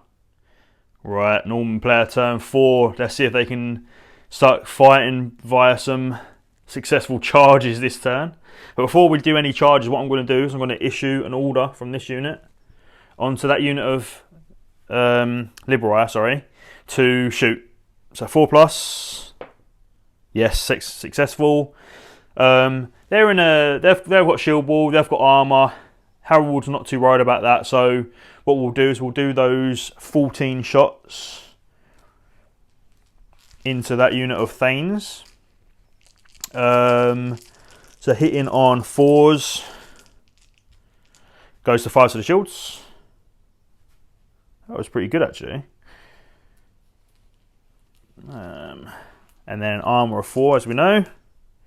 Oh, not good. 5 rolls to kill, killing on 5s. So only 1 dead, but it's a 6. Let's see if we hit that alderman. No. So 1 Thane dead. Now I've done that because what that could, I mean, that's knocked a casualty off of that unit of Thanes now, and as a result, that's 1 less attack. But I could have got lucky there and killed, 2 or 3, maybe killed that attached commander, and that could have been quite a nice initial attack before we even actually get to the combat. So that's an out of sequence thing. So now what we're going to do is going to do the declaration of charges. So this unit of Liberai is going to charge that unit of Thanes, so they're going to stand. As I said before, they don't have javelins, so they're just going to stand. This unit of dismounted militaries is going to charge that unit of Thanes, and they're going to shoot, stand and shoot because they have javelins. And Harold is going to use a command point and issue these guys in order to support an attack, and that means that they can do a shooting attack once they're in range. So 4+ for that. They successfully do it. Harold is fine with that, so he's not going to try and intercept. So on a 6+, this comes back. Yes, it does. Nice. So they basically get a shot for free, which is nice. We'll come to this all when I've declared all the charges. That's fine. And then what I'm going to do again, these 2 cavalry units are going to declare a charge onto them. So what I'm going to do actually is I will do this charge first, okay? Because I've done that order. So what happens is we determine how far away they are and if I can get in. So I'm just over 4 inches away. So they can use their missile weapons. If I was within my manoeuvre rate of that unit, so if I was closer than 4 inches, they wouldn't be able to use their missile weapons. Just because they're too close, they wouldn't be able to react, etc. So let's roll the dice to see if they're in. So 4 + 3, so they are in. And what happens is, because these guys are supporting attack, I stop this unit at a point where as many men from this unit as possible can shoot. So let's say we've got 10 guys shooting, just because of the angle and stuff like that. So we'll do their supporting attack first. 2, 4, 6, 8, 10. Hitting on 4s goes to 5s for the shields of the dismounted militaries. 2, 3, 4 hits. Armor save of 3+. Oh. And then killing on 5s. That's 2 dead. Whoa! Okay. That's not good. And then 14 shots from the unit of shells that they're actually charging.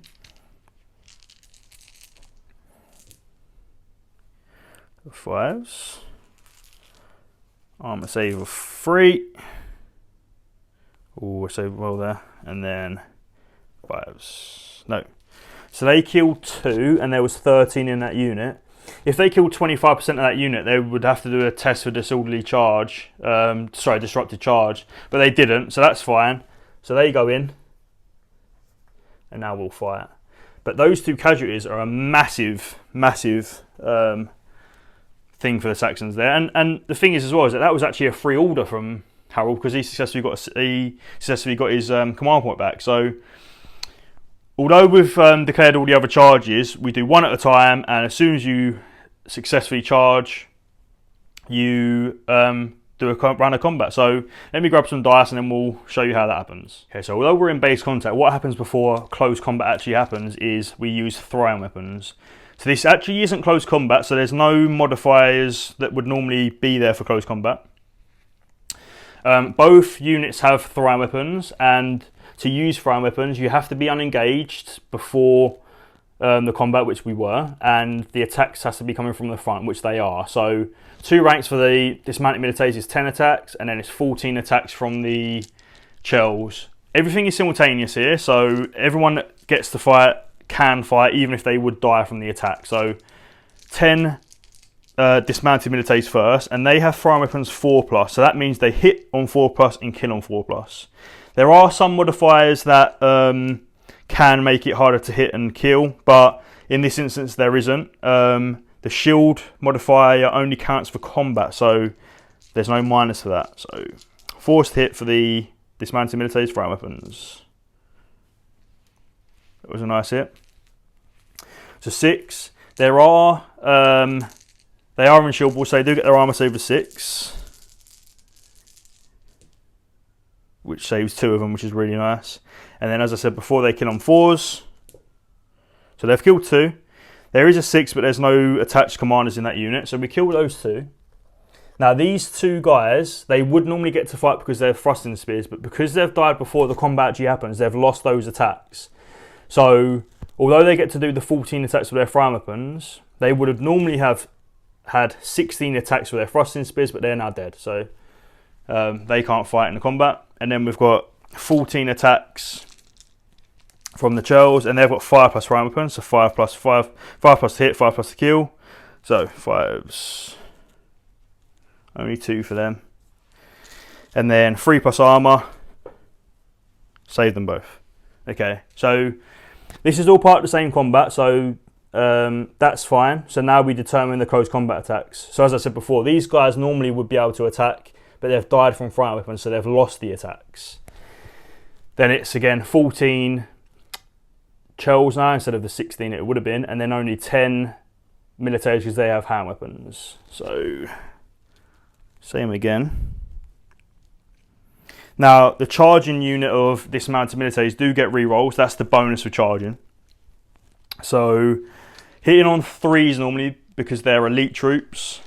The Saxons do get a shield bonus now, which makes it 4s, and I'm re-rolling to hit. So the charge bonus is a massive modifier, massive bonus. So obviously getting a charge off is really nice. So 9 hits, 6 plus armor save for the shield wall. Whoa! That is a solid shield wall. So 5 saves. Wow, okay, I didn't expect that. And then killing on 4s for these hand weapons. Okay, really insane dice roll in there. So 4 kills from the hand weapons. Now what I'll do is I'll actually separate these. And the reason why is because just in your games, it's important to remember to remember that some guys died from throwing weapon attacks and some guys died from the actual combat. So if there was a big, massive troops here, sometimes it can be a bit more difficult to remember who's actually fighting. So we know that those guys can't fight, and then you've got the 7 plus 3, 10, plus these 4 fighting, so 14 attacks. Okay, 14 attacks hitting on 4s normally goes to 5s because the dismounted militaries have shields. No re-rolls because they didn't charge. And then 3 plus armor save. So 3 get through, that's quite good. And then 5 skill for the Churls, because at the end of the day, they're only farmers. They're not going to be doing all of the heavy lifting in this army. So 5's to kill. No kills, that's not a surprise. Okay, so that's the combat done. So now what we have to do is the combat score. And that is the amount of casualties that have been caused and any other modifiers that you may have for keywords, special abilities and things like that. So and ranks as well, sorry. So let's do the Saxon players score first. So they have 1 rank, and that is a rank is including the first 5 models or more, and up to 3 for a formed unit and up to 2 for a light unit. And that's if you have multiple units in the combat. You can only have a maximum of 3 or a maximum of 2. So Saxons have 1 rank, which is 1, and no casualties. So that's their score. And then the normal player has 2 ranks plus 6 kills. So they have a combat score of 8. Now they've won. It doesn't matter how much you win by, you've just won the combat. So what happens is casualties are removed. Then you use some sort of marker to remember what the score is. So I won the combat, and then what happens is you get 1 momentum for winning the combat, and then there are some other modifiers like shock impact, like what the Cav have, some special rules for heavier units like elephants, warband, things like that, things that are scarier on the charge. But most units just get 1 momentum for winning the combat, and then what happens is we have to do a stand fast test. So a stand fast test is a test on 2 dice, and you have to beat your leadership score, and the momentum is a negative modifier to your dice roll. So the Chels had a starting leadership value of 8 because I paid the extra points for it, so 8. The Abbot is within 6 inches of this unit, so they get +1, so they go to 7. But there's 1 momentum against them, so that means they now need an 8 on 2 dice to pass the stand fast test. So let's roll the dice and see what happens before I explain anything else. So 8. So they pass that test, which is fine.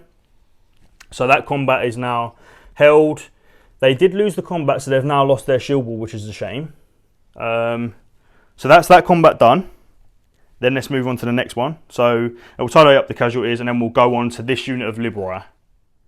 Onto the charge for the Liberi into the Thanes. As you can see, it's 5 inches away, so they need a 1 to get in on a single dice. So it should be, yeah, of course. So when you charge a unit, you have to make sure that you align so that everyone that can fight does, and you also get corner to corner. So in this instance, if there was 9 Liberi here, they would all get to fight. So you just have to make sure that they're all front to front, corner to corner. Okay, so we have 14 attacks from both the Liberi and the Thanes this time, but this time around, the Norman player, the Liberi, have 5+ prime weapons, and the Thanes have 4+ prime weapons. So because the Liberi charge, we'll do them first, hitting on 5s. Pretty decent, 5 hits. Light armour and shield wall for the Thanes gives them a 4+ armour save. And then 5s to kill. So 1 dead. There is an Alderman in there. So 6. No. So 1 Thane dead. That's going to be 1 less attack because they have thrust and spears. I'm going to put it there. I'll put it to the right actually. And then 4+ to hit the Liberi from the Thanes. And 5+ armour, padded armour and large shields. Really good. Killing on 4s. So 2 dead Liberi. There's also the Duke in there. No. 2 dead Liberi. I'm going to put these guys on the left. So these guys, even though they have thrust and spears, they don't get to fight, so they've not lost the attacks. So now we determine the actual attacks you get in close combat, and because the Liberi charge, they only get 1 rank, which is 7, plus the Duke. I'm going to use the red dice for the Duke's attack, and they hit slightly better than what most other troops do. So hit on 3s and kill on 3s for him. So it goes to 4s for him and 5s for the blue dice, and they get to reroll because they charged. 4s for him, 5s for the blues. I can't remember if that was a 6. I'm going to turn that there. So he misses, and only 3 hits from the normal guys, which isn't good. Then we go to the armor save. 4s. 4s to kill. 2 more dead, which is nice. So we'll put these 2 here, and the reason why is because this guy doesn't get to fight. So we have 7, 14 plus 3, 17, and them 2, 19. 19 plus him. So let's do those attacks. So 10, 4, 5, and then him. These are hitting on 4s normally, goes to 5s, and then he hits on 3s, goes to 4s. And these don't get rerolls because they didn't charge. That's really good. So he hits, and then the blue dice hit in on 5s. 5+ armor save. Now some commanders can be given weapons that are slightly different to the unit that they're in. So he actually has a double-handed axe which takes 2 points of armor off. So his armor. Sorry, his hit can't be saved by armor because they only have a 5+ armor save, the Liberal. So that goes through automatically, and then these can be saved on 5s, which they're not. And then it's 4s to kill for the blue dice and 3s to kill for the red dice. Okay, so it's... Whoa, that was a really good kill. So 6 dead. There's 2 6s, but you only get to roll 1. And that's whether there's multiple commanders in there or not. So it doesn't hit, so that's 6 Liberal dead. So that is not good for them. So let's take them out. And as we did before, we're going to have to determine the combat score. So we'll do the Liberal first. So they've got 2 ranks just because they've got 2. So they've got 5 models in that second rank there. So 2 ranks, and they killed 3. So 5. And then the Saxons have 2 ranks and 8 kills. So 10. So they win.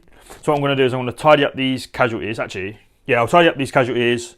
I'm going to put the momentum out, and then we'll roll the standfast test for this combat. Okay, as you can see, I've put the momentum modifier out for the winning player, which is next to the Saxon Thanes. And now the Liberal have to do a test, a standfast test.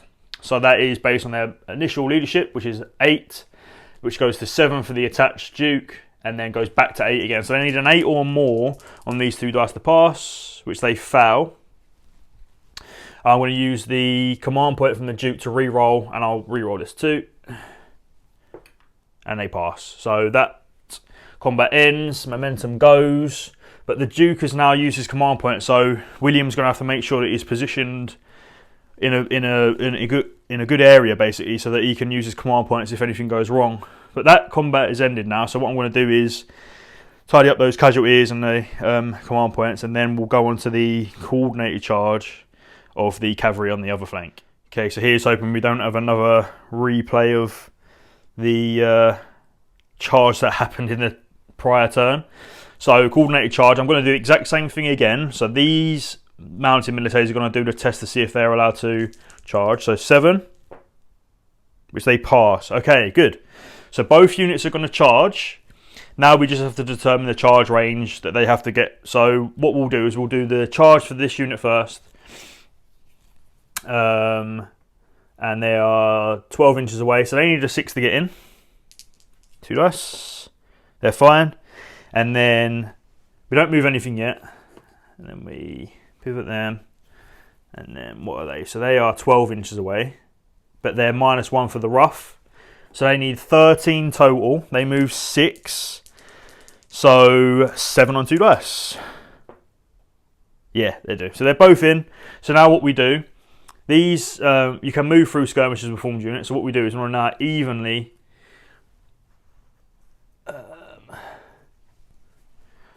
sort out these units. So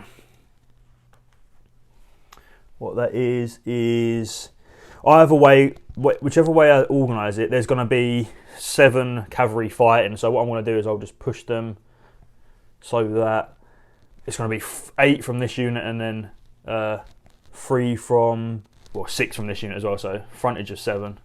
The 2 outside cavalry can't fight. Make sure Odo goes into the unit that he is within. And then we're going to go on to the throwing weapons. So we know there's a 7 frontage of cavalry that can fight, and they get to fight in 2 ranks. So that's 14 throwing weapons from the Normans. And then we'll do the 14 throwing weapons from the Thanes. So 4, 8, 12, 13, 14. Now I'm doing the Norman cavalry attacks at the same time because they've all got the same stats, and it's all going into the same unit. But if they were going into different units, you'd have to do them separately just to keep it organised. So 14 throwing weapons, hitting on 4s. Okay, so pretty good. And then armor save of 4+. Whoa, okay. So only 2 saved. And then 4 is to kill the Thanes. So 4 Thanes dead, but I did get a 6 there. So let's see if I hit the Alderman. No. So 4 Thanes dead. Now these guys won't get to fight in the combat, but they do get to use their throwing weapons now. Okay, so as we can see, we know that that whole back rank is filled there. So what we're going to do is we're going to do 6 attacks into this unit and 8 attacks into this unit here, okay? So we'll do the attacks into this unit first, so 6 into them. And they're hitting on 4s as well. We'll do that as that. 3 plus armor save. Saved all of them. Okay. Isn't looking good for the Thanes. And then 8 attacks into the unit with Odo in. Pretty good. See if the armor save saves them again. So 1 gets through. Killing on 4s. No. So no kills from the Thanes, which is not looking good. Right. Then what we do is we determine the close combat attack. So we'll do the same thing again. So what can happen is if, let's say, those 3 guys died and this man died as well, that would mean that there was 2 less attacks coming through from the cavalry. So as good as the throwing weapons are, it can sometimes mean that in the close combat you actually do lose attack. So obviously be careful of that when you're fighting. So it's going to be, again, 14 attacks plus Bishop Odo. And then we're going to have 3 attacks into this smaller unit of milites from the Thanes and 7 and the Elderman into the attack with Odo. So we'll do the 14 attacks. 4, 8, 12, 14. And Odo. They all hit on 3s, but they have shields, the Thanes do. So if hitting on 4s with rerolls. Whoa. I don't think I've ever rolled this well. So 2 misses total. Bishop Odo has a club, which is just a hand weapon, and then the rest have cavalry spears, which are -1 armor save. So these are saving on 5s, these are saving on 4s. So saved Odo, and then 5s. Really good armor saves, actually. And then killing on 4s. 3 more dead, and there's another 6. So let's see if that hits the Alderman. No. So 3 more Thanes dead. So that's that rank gone. And as we know, we've got 3 guys fighting here, and then these 3 get to fight. And that's the 4 plus 3. So 7 into them plus him. And then I'll do them first, actually. So 7 plus him. Hitting on 5s, and he hits on 4s. 1 hit. They've given up, I think.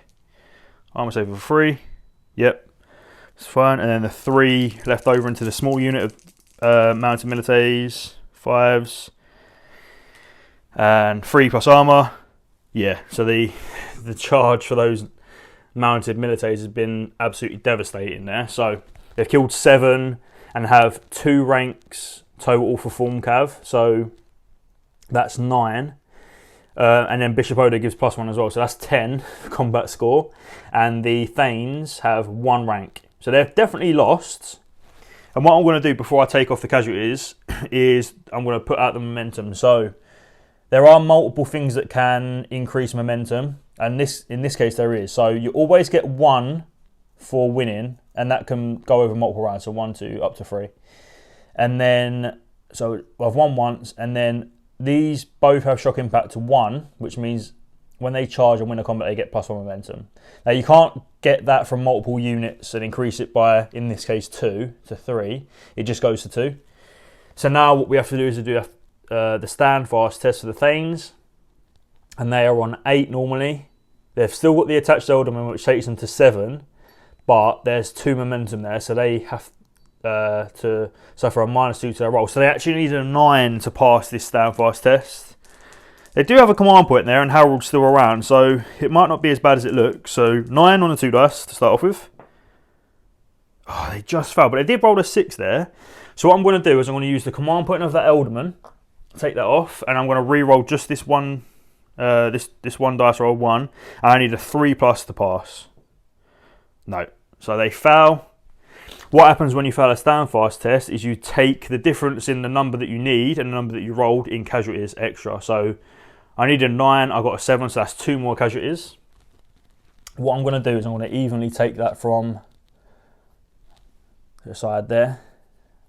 they've lost the combat, so the shield wall goes, and then the losing unit has to go back 2 inches. So I'm just going to do something like that. 2 inches, bang. These guys follow up. Okay. And then what happens is the momentum stays because we're going to fight another round of combat. I'm going to tidy up these casualties and then we'll grab some more dice and see what happens to those things. Okay, so this time we have no frying weapons, and as we can see if we do the top-down view, we've got 2 cavalry that are in base contact directly in corner. So that's 4 because they fight in 2 ranks, and then we've got 2, 3 because of the corner on that unit. So that's 6 from the unit on the right and 4 from the unit on the left that are fighting, plus Bishop Odo as well. So that's 10 and Odo. 10 and Odo. And then what we'll do is we'll do 2 Thanes on the small unit on the left, and then 3 and the Ealdorman attacking the big unit with Odo in, okay? And that's what you do. You determine the attacks before you roll any dice because, again, it's all simultaneous. There are some weapons that make it so that the combat isn't simultaneous, but in the Norman Conquest, that's not the case for any weaponry, so you don't have to worry about that in this book. So we'll do the Normans first, hitting on 3s. Now, in consecutive rounds of combat, or in combats in which they're charged, units armed with cavalry spears don't suffer the -1 to hit if the enemy has shields. So these blue dice are going to be hitting on 3s, and Bishop Odo is going to be hitting on 4s, and they don't get rerolls this time because they've not charged. So Odo hits, and not many other guys hit, which is surprising. And then the armor save. Now, the Thanes only have light armor now. They've lost their shield wall bonus because they lost the combat. You can lose shield wall by losing a combat or if they move any faster than a shift. So only 5 plus armor for the attacks now. And the cavalry spear -1 armor only counts for the charge. So everything's saving on a 5 now. So 2 normal guys saved. And then Odo's killing on a 3 and the normal guy's killing on a 4. So Odo kills 1, clubs 1 on the head. Not too bad. So I'll take 1 off from there. And then we know that we've got 2 guys fighting here and then 3 in the Ealdorman on the other side. So I'll do the 2 on the small unit of mounted militaries first. Hitting on 5s because of the shields. No. And then 5s for the blue dice and 4s for the red dice onto the unit of Odo in. Just 1 hit. 3 plus armor for the knights. You saved it again. Okay, so then we go to the...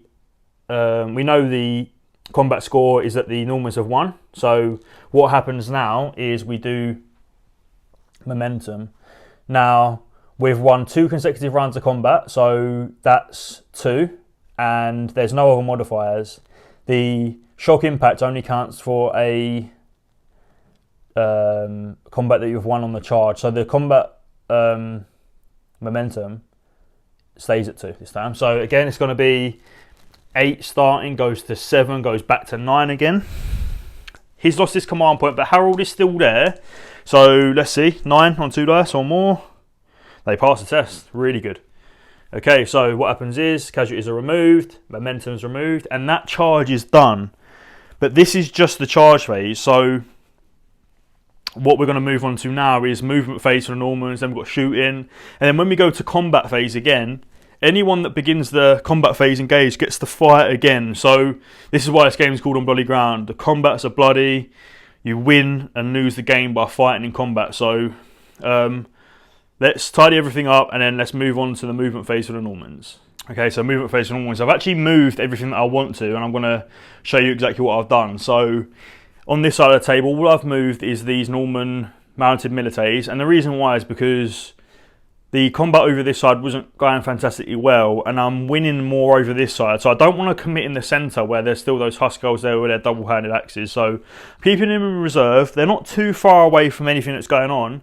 I mean, they're still 14 inches away, so they could still get in if they needed to, if the Saxon player wanted to move any of their units. I've not moved either the Libri archers or the crossbowmen because they don't need to, they're in range. in the shooting phase, the archer's got to shoot that unit of skirmishing bowmen, and these 2 crossbowmen are going to shoot that unit of Saxon churls. And then I've moved this pure eye unit now to try and deal with these Saxon archers. Now, as we know, I can't charge these skirmishing cavalry into that field, just because the cavalry, for the purpose of the terrain, I've basically said that that's just like a cornfield, and horses just wouldn't be able to move through that type of terrain. I've walked on that terrain myself, and I nearly broke my own ankle, so I wouldn't want to put my horse through that type of ground. So, but what I can do is shoot them, and although it's cover, any models that are in base contact with the terrain don't suffer the minus of cover. So those front guys are going to hit normally, and then only these 4 guys at the back are going to suffer a -1 to hit. So I might be able to kill some of those archers there. So that's movement done. Oh, also William, I said earlier about putting him in an area where he can influence as many any units as possible with his command influence, and he's in range of them, he's definitely in range of them, and he can even order that unit of cavalry if he wanted to now. So the whole army is under his influence, so he doesn't need to move, so that's why I've left him where he is. So let's move on to shooting, grab some dice, and we'll start from the left side again. Archers shooting the skirmishing archers. We know they're in range, but they're over half, so they're going to be hitting on 4s. The skirmishing archers don't have any shield, so easy to hit them. 4s. And no armour. Kidding, on fire to the range. -1 to hit. -1 to wound, sorry. So 2 skirmishing archers dead. Now, when you take casualties from skirmishing units, it's slightly different to formed units. Formed units, you always take casualties from the rear. Skirmishing units always take casualties from shooting attacks from the closest models that there are to units. So those 2 models were about the closest, so that's fine. Then we'll move on to the crossbowmen. What I'm going to do is I'm going to do both these crossbowmen units at the same time, just to speed things up. I know that shooting doesn't affect anything besides just causing casualties and knocking off ranks of formed units, so you can do both units at the same time. The range doesn't matter because they don't suffer a -1 modifier to wound at long range, so that's why I can speed up the shooting by doing both units at the same time. So 16 attacks, hitting on 5 because that unit of chose our shields. That wasn't good at all. 4 hits, that was a hit. 6+ armour, no saves, and then 4 is the kill. So 2 more dead. There's a 6, but there's no attached commanders in there. So 2 chose dead. And that's shooting done. So I'll tidy up those casualties, and then we'll do combat. And what we're going to do actually is we're going to start from the right side this time, because what I want to do is I want to see what happens before I go to the combats that might not be so fantastic. So you do get to choose the order in which you do combats as the active player for the turn. So that can be quite important. So tidy up those casualties, we'll grab some dice and start with those mounted militaries on the right. Okay, so I've just done a top-down view again just so you can see. So what I've done is I've shifted over those Thanes so that it's even on both sides. Now, I can do 2 attacks on each unit from the Thanes, or I can do 3 onto one and 1 onto the other. But what I'm going to do is I'm going to do 2 and 2. And you can also see now that I've only got 4 cavalry in front that are engaged with those guys. So I've only got 8 militaries fighting and Odo this time. So I'm going to start with the militaries because it's their turn. Basically, it doesn't matter which order you do it in. But for this purpose, I'm going to do the Normans there first. So hitting on 3s for the blue dice for the spears, 4s for Odo. Odo misses this time. I did knock that dice. So 3 hits, 5+ armour for the Thanes for their light armour, and then 4 is the kill. 1 dead. There's a 6. Yeah, no. So 1 Thane dead. It doesn't matter where I take it off from because we'll realign if it needs to be done. And then we've got 2 Thanes onto the small unit here. Hitting on 5s, 3+ armour, and then 4 is the kill. No. And then 2 Thanes on the right side and the Ealdorman's fighting that unit as well. So 5s to the blue dice, 4s for the commander. Just the commander. He has a double-handed axe. So the military's armour goes from 3 to 5. No, and then killing on 3s kills 1. So that's where certain commanders, obviously, when they have that that option to upgrade their weapon, it's useful sometimes. So let's work out the combat score. So we have ranks of cavalry only need to be 4 models wide, by the way. So we've got 2 ranks for form cavalry. Form cavalry can only have 2 ranks in combat, and light cavalry can only have 1, so that's 2 maximum. And then they killed 1, that's 3. And then they have the special rule for Modo as well, which takes it to 4. And then the Saxons have killed 1 and have no rank. So the Saxons, although they killed a mounted militate, they've still lost that combat. The momentum only goes to 1 this time because I don't get the shock impact because I've not charged. So let's work out their stand fast test. So they need an 8 normally, goes to 7 for the Elderman being attached, and then goes back to 8 for the momentum. So 8 on 2 dice. They pass on 9, so 8's a lot easier, I say, as they fail. Now, they need an 8, so they'd only take 1 extra casualty there. Now, there's multiple things to consider here. If I pass that test, that means that the knights are engaged in combat, and it's a Saxon player going into turn 5. Obviously, William can try to change the initiative, so it's not a guarantee that the Saxon player is going into turn 5. But if I hold them knights there with that unit of Thanes, those Churls can charge into the flank of those cavalry and hopefully wipe them out or cause some major casualties. So Harold will use a command point and reroll that dice. So remember to always use the command point straight away, so you remember how many exactly you've got left. I need to get a 2 on this dice, so I need an 8 total. They pass the test, that's fine. So that combat is passed, so the momentum goes, casualties will be removed if there was any.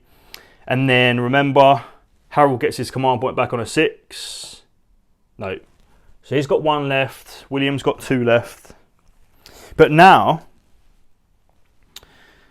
those cavalry are held in place there, so William might have to order another combat or risk those Churls coming into the flank there. So before we do any of that, let's move on to the other combats that are going to happen. So we've got the dismounted militaries there fighting these Thanes. So we've got 10 militaries with hand weapons, and then we've got all of those Thanes can fight. All of those Churls can fight. Sorry. So there's 10 v 10. Oh, nice. So 10 militaries hitting on 3s goes to 4s. Remember that those Churls lost the last combat, so they have not got any shield wall anymore, so they have no armour. So this could be quite brutal. So 4s to hit for the dismounted militaries. No armour, killing on 4s. Ooh. So 7 dead. Wow. Okay. That weren't good. 3, 4, 5, 6. And when I take casualties, if I try to keep it evenly, because in the next combat it just makes it easier to not have to realign again. So 7 dead. And then remember, we still have the 10 fighting. Hitting on 5s. That was pretty good as well for them. 4 dice hit. 3 plus armour. 1 through, killing on 5s. Nope. So the Norman player definitely won that fight.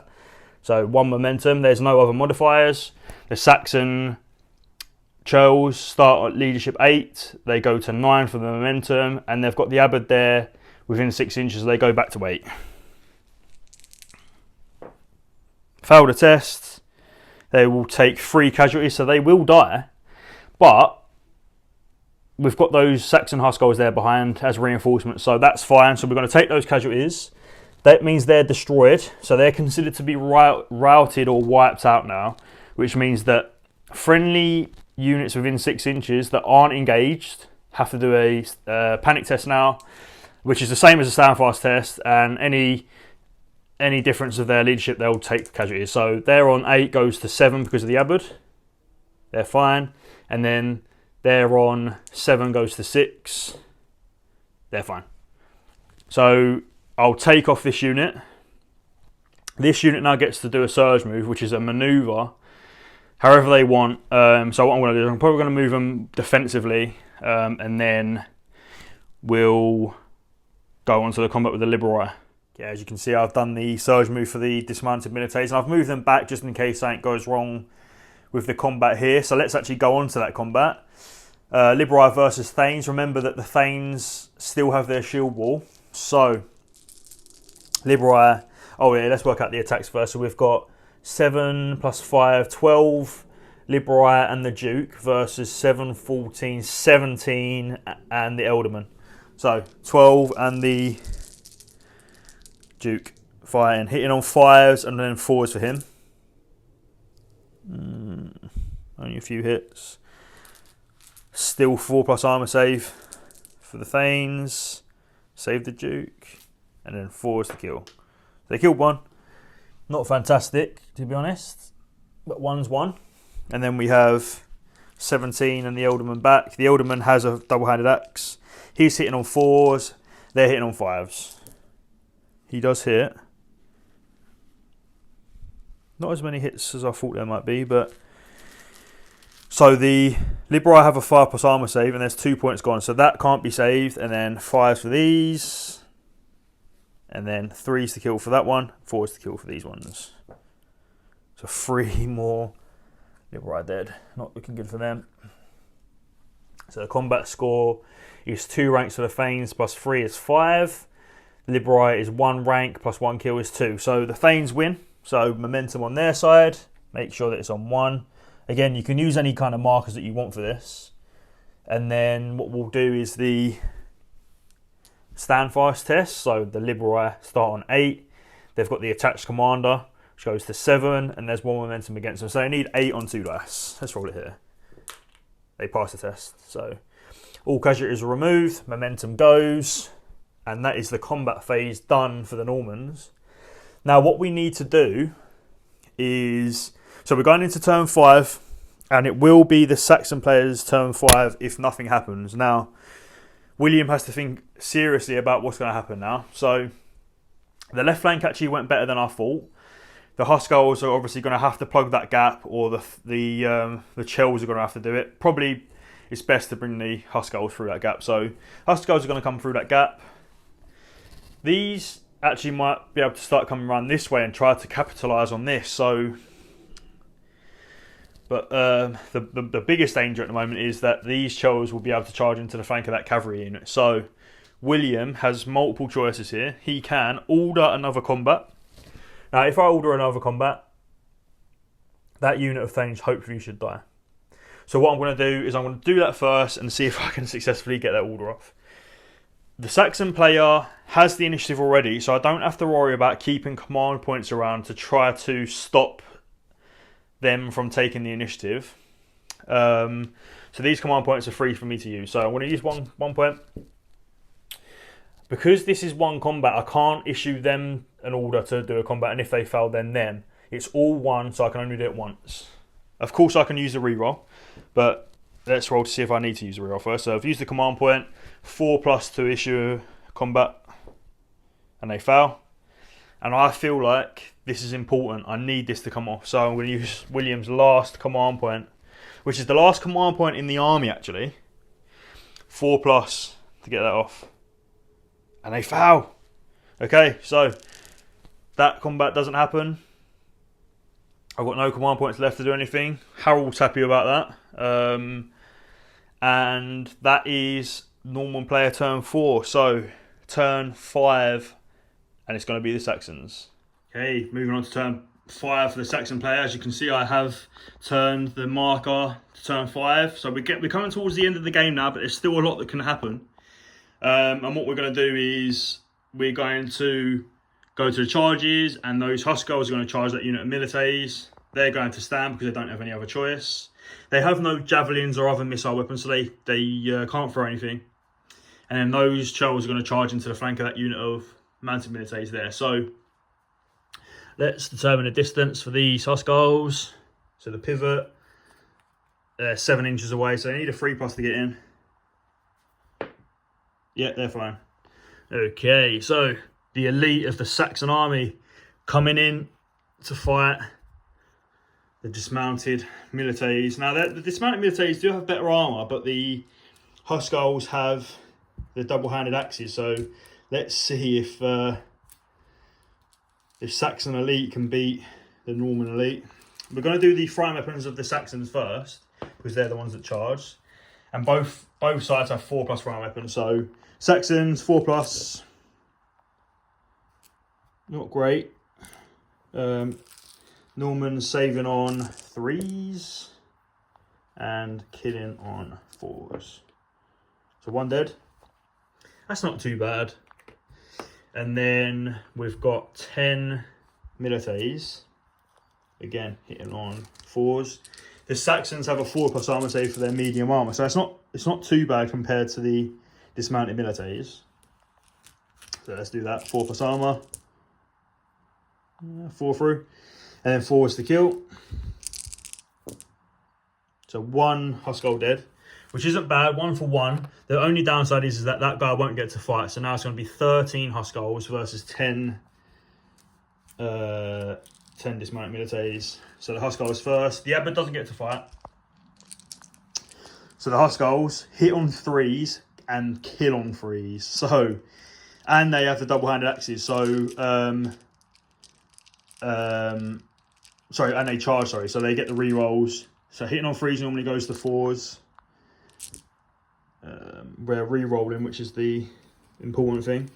The double-handed axes, of course, you've had a little glimpse of it earlier. -2 to the armor save, so 4 is the hit. So the armor save of the dismounted militaries goes from 3+ to 5+. So 2 saved. They would have saved 2 more there, which wasn't a great roll in general. But then the Huskars are killing on 3s. So 2, not actually the best roll. 5 dead. That was good, actually. 5 dead. This is why the cavalry don't want to get engaged too early with them. So they still get to... so this guy died from the frying weapon. And these 10 still get to fight. So 10. The only downside to double-handed axes is that they can't use shields at the same time. I've not bought shields, but they can't use shields at the same time. So the dismounted militaries are actually going to be hitting them on 3s. Okay, really good. 4+ armor save though. Oh, only 2 saved. Okay, 4 is to kill. 4 dead Huskars, and there's a 6 in there. There's 2 6s in there. So 4 dead Huskars in return. Okay, so let's work out the combat score. So 5 dead Huskars and 1 rank. So that's 6 for the Normans, and then the Normans get, and then the Saxons get 6 kills and a rank to 7. So 7 to 6. The Saxons come out on top, barely. I think they could have done better with the armor saves there, to be honest. But we'll put that 1 momentum on the side of the Saxons, and then we'll do the combat score. So sorry, we'll do the momentum. So sacrifice test. 7 goes to 8. And they pass the test. That's fine. So all casualties are gone, momentum's gone, but that unit of dismounted militaries is now at a point where they're going to struggle to do much damage. The Huskars aren't in much better shape, but they won the combat, which is important. So that's that charge.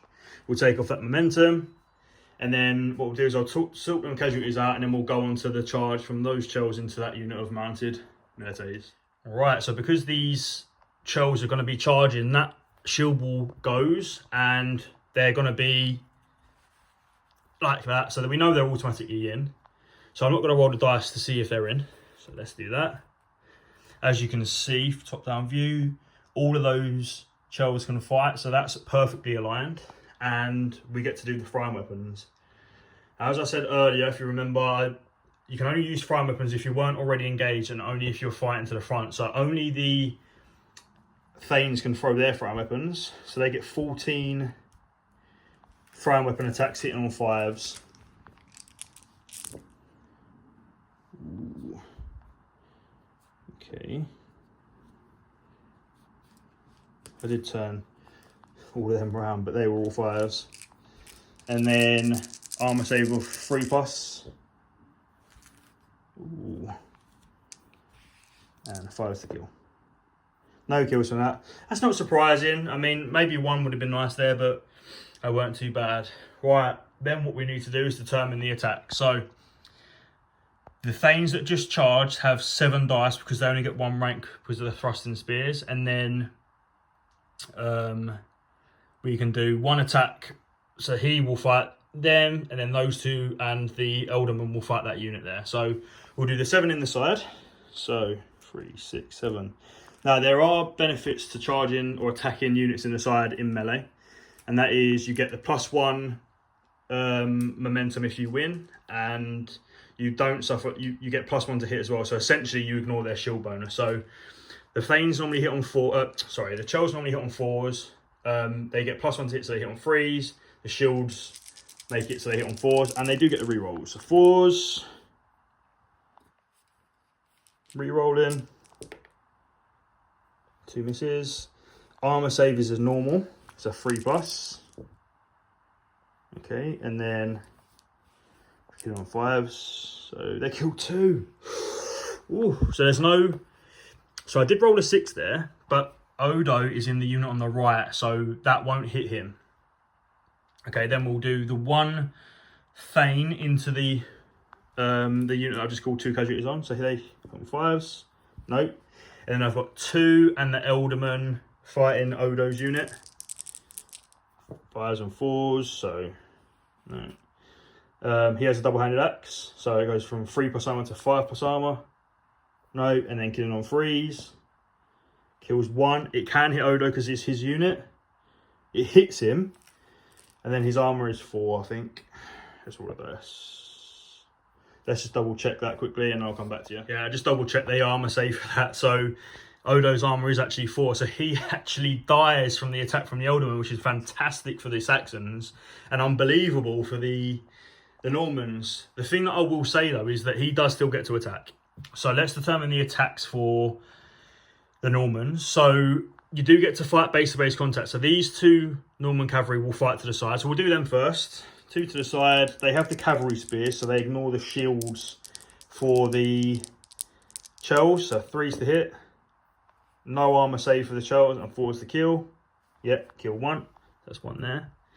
Then we can see we've got only 3 cavalry engaged to fight the Thanes, and you get to fight in 2 ranks, so that is 6. And then Odo does get to fight because it's a simultaneous combat. So 6 mounted militaries on Odo fighting the 3 Thanes and the Elderman there. So 3s for the blues, 4s for Odo. Odo does hit in his final attack. Armor save is 5 for the light armor. So 1 save, and Odo killing on 3s, 4s for the blues. So Odo doesn't kill 1 and only kill 1 with the normal guys. Okay, so I'll put the casualties for the Saxons on this side and the casualties for the Normans on this side. So let's work out the combat score. So we have 2 ranks for the Chels and 3 kills. That's 5. Then we have 2 kills for the Normans and 2 ranks for the Normans. That's 4. So the Saxons have 5, the Normans have 4. Killing Odo there meant that, well, 1, that's 1 more casualty, but he had the special rule where he has +1 to the combat score. So actually that whole resolution meant that instead of that being a draw, the Saxons have won that combat. Now, as I said before, there are 2 positives for flank, winning a combat in the flank, and that is +1 momentum. So they get 1 for winning, +1 for the flank. So the the leadership for the mounted militaries is 7, but they do 9 now. So -2, so they need a 9. Now you can, if there were 2, although this is one whole combat, what you can do is if there were 2 units that have different leadership scores, you can use the best score. So if one of those had a leadership 8 and one of those had a leadership 7, you can use the leadership 7 and then they suffer the -2, so 9. But if you fail, both units take the equal amount of casualties. So 9. There's no command points left in the Norman army, so each point I fail by here could be massive casualties. So let's see what happens. 9. Whoo! I was sweating a bit there. So they've passed their standfast test somehow. I'm very surprised at that. So all the casualties go, the momentum goes, and luckily for the Normans, they don't lose any more casualties, but they are in a situation that isn't advantageous. So that is the charge phase done for the Saxon player. So I'm going to tidy up those casualties and then we'll move on to the movement phase, see what I can come up with. Right, so the movement for the Saxon player, and there's not much to do actually. I mean, I can move the 2 units of archers, but there's no need to. I can shoot into the combat there if I want to, or shoot these archers. I can also shoot those mounted militaries there, so there's no need for them to move. What I am going to do though is move the Saxon churls 2 inches forward so that I remain in shield wall, but I'm not. But obviously, like, I can't move very fast. So, but I'm in a position now where I'm going to start forcing the mounted militaries here to either retreat backwards or have to charge those Huskars depending on what happens. But I'm quite confident with what's going to happen over here in this combat, so don't need to worry too much. And the archers on that side are going to stay where they are. So what we'll do is we'll go on to the shooting, straight to the shooting actually, and we'll do those 7 archers on the flank there, shooting these mounted militaries. Again, we know from the last time that they shot that they're in range. So hitting on 5s because of the shields. 2 hits, 3 plus armor. Yeah, save them. Okay. And then we'll do the same thing over this side. So we have the 9, all in short range now. Hitting on 5s. And 5s because they're short range. So kill 3 Puri. As I said before, you take the closest one. So 5 Puri left, which isn't good for them because if they take 1 more casualty, they count as routed or wiped out. So really good shooting for the Saxon archers there. So let's move on to combat. Okay, so one thing that I will actually say is I think the combats are going really well for the Saxons. It's a shame that the Norman cavalry didn't get to push through that attack there, but we'll see what happens. There's still another turn left, so we'll start with the Liberii versus the Thanes, and we've got 7, 14, 16 Thanes with the Ealdormen still fighting against 9 Liberii and the Duke. So Thanes first, hitting on 5s. I think they've had a second wind now that some of the Normans are taking a beating. So 5 plus armor for the Liberii and 4 to kill them. So 3 dead. There is a 6. I'll roll it now before I do anything. No. So 3 more dead guys here. And then we'll do 3, 6, 7, 8, 9 back. And the Duke. Hitting on 4s for the Duke and 5s to the Liberii. Only 3 hits. And still saving on 4s. They've been maintaining that shield wall the whole time. So only 1 through. Can I kill 1? No. So we know that the Saxons have won that combat. 1 momentum. 1 momentum. And then the Liberii stand fast is 8. 7 goes back to 8. They pass the test, that's fine. And that's called Insane Courage.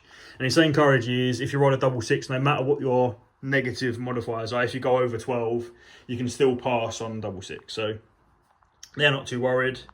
Let's move that momentum and go on to the combat for these guys here. So we'll do the Saxon Huskars first. So 9. Remember that the Abbot can't fight. 9 versus 5 dismounted militaries. Hitting on 4 to the Saxons. That was not good at all, really. -2 armor, so 5s. No. then freeze to kill. Yeah, 3 dead. So they made up for it with the minus to the armor and the kill roll, but they've got to be careful. They've been taking more casualties than would be nice. 5 back, hit on freeze, because again, they don't have shields. 4 plus armor.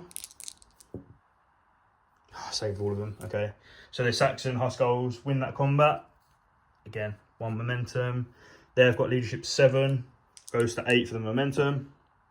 They fail that test, and there's unfortunately no command points around to let me reroll. So this is why it is important to keep command points around, if possible, to reroll failed standfast tests. But in this case, I can't.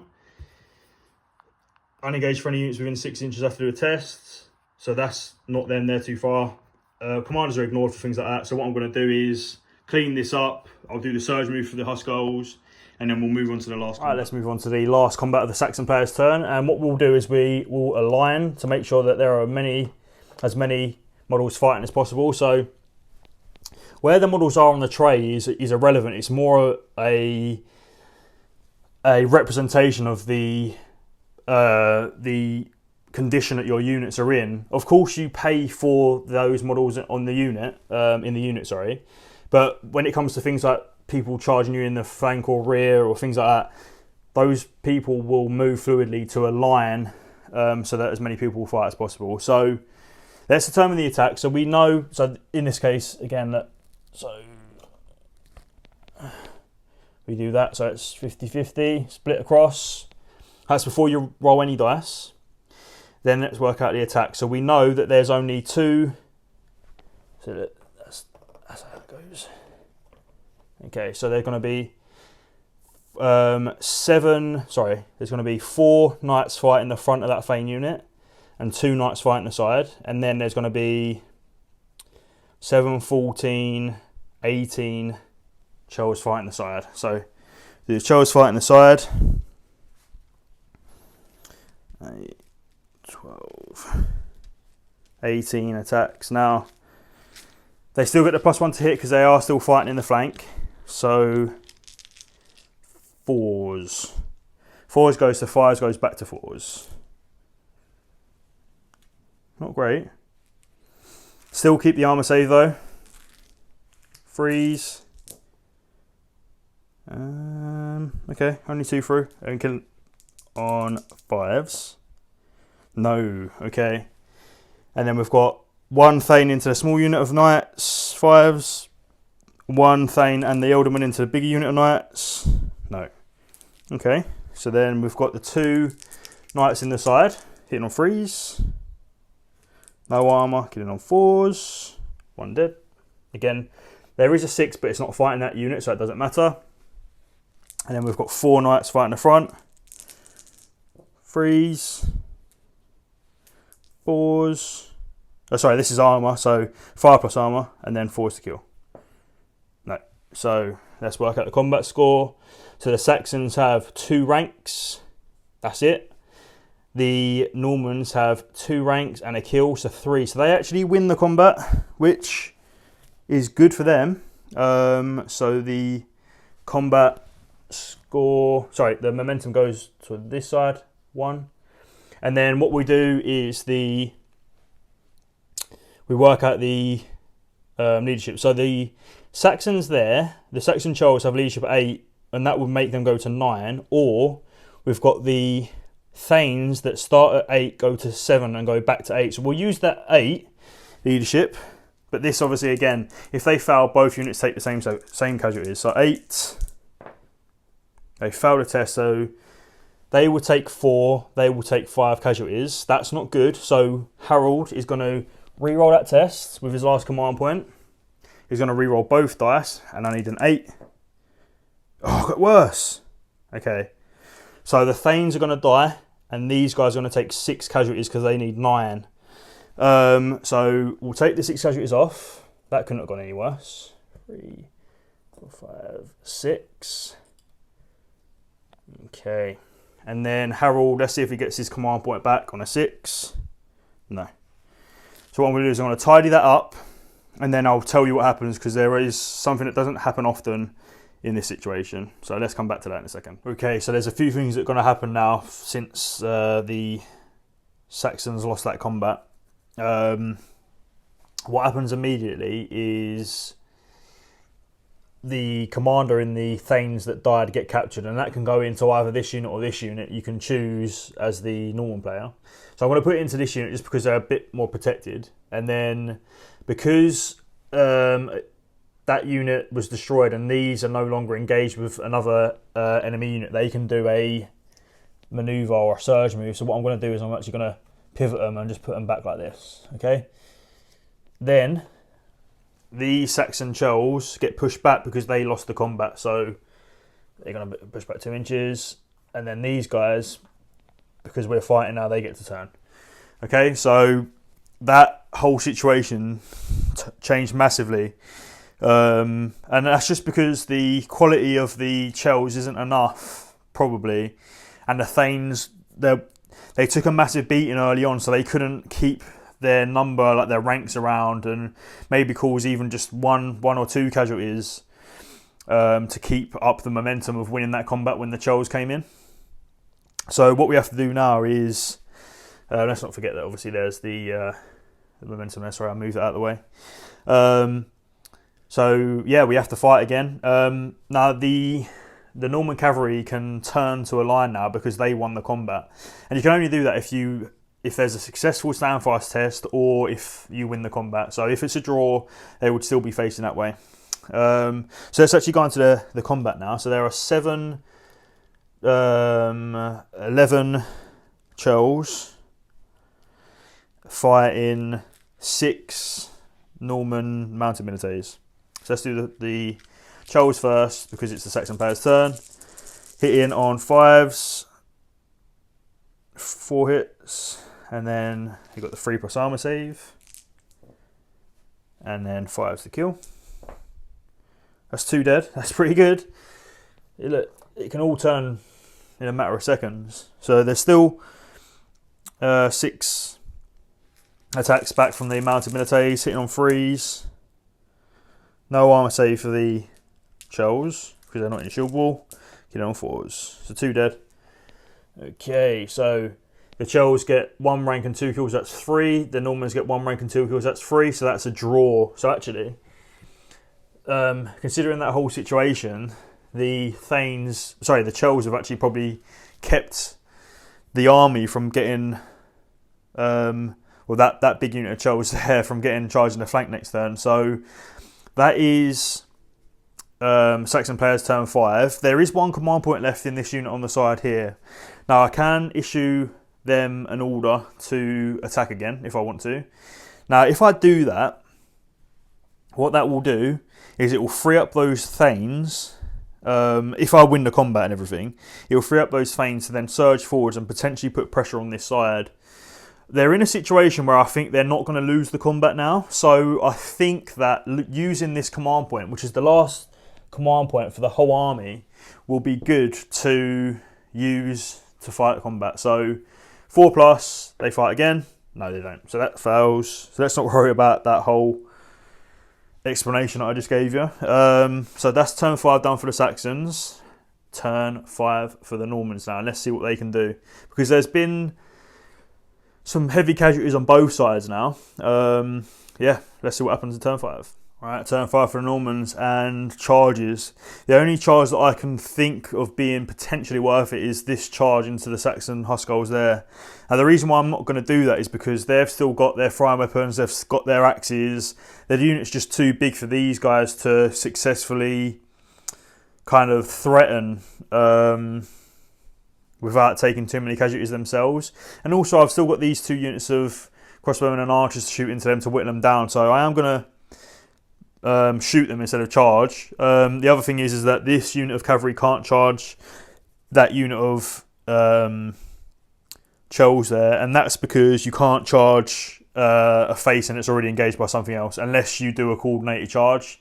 That's why doing the coordinated charge is a consideration you have to make before you actually do any charge moves, you know. So, and that's why it's difficult. I mean, As you can tell by the battle report earlier on, I failed that coordinated charge earlier, which meant that it took a whole other turn for me to get into this situation. So, yeah, so no charges from the normal player. So we'll go into movement. What I'm actually going to do is I'm going to move these guys back slightly. And the reason for that is I don't want these Huskarls having a chance to charge even on a 6+. Okay, so just outside the charge distance.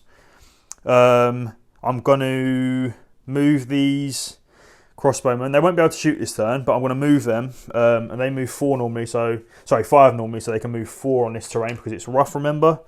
So 4.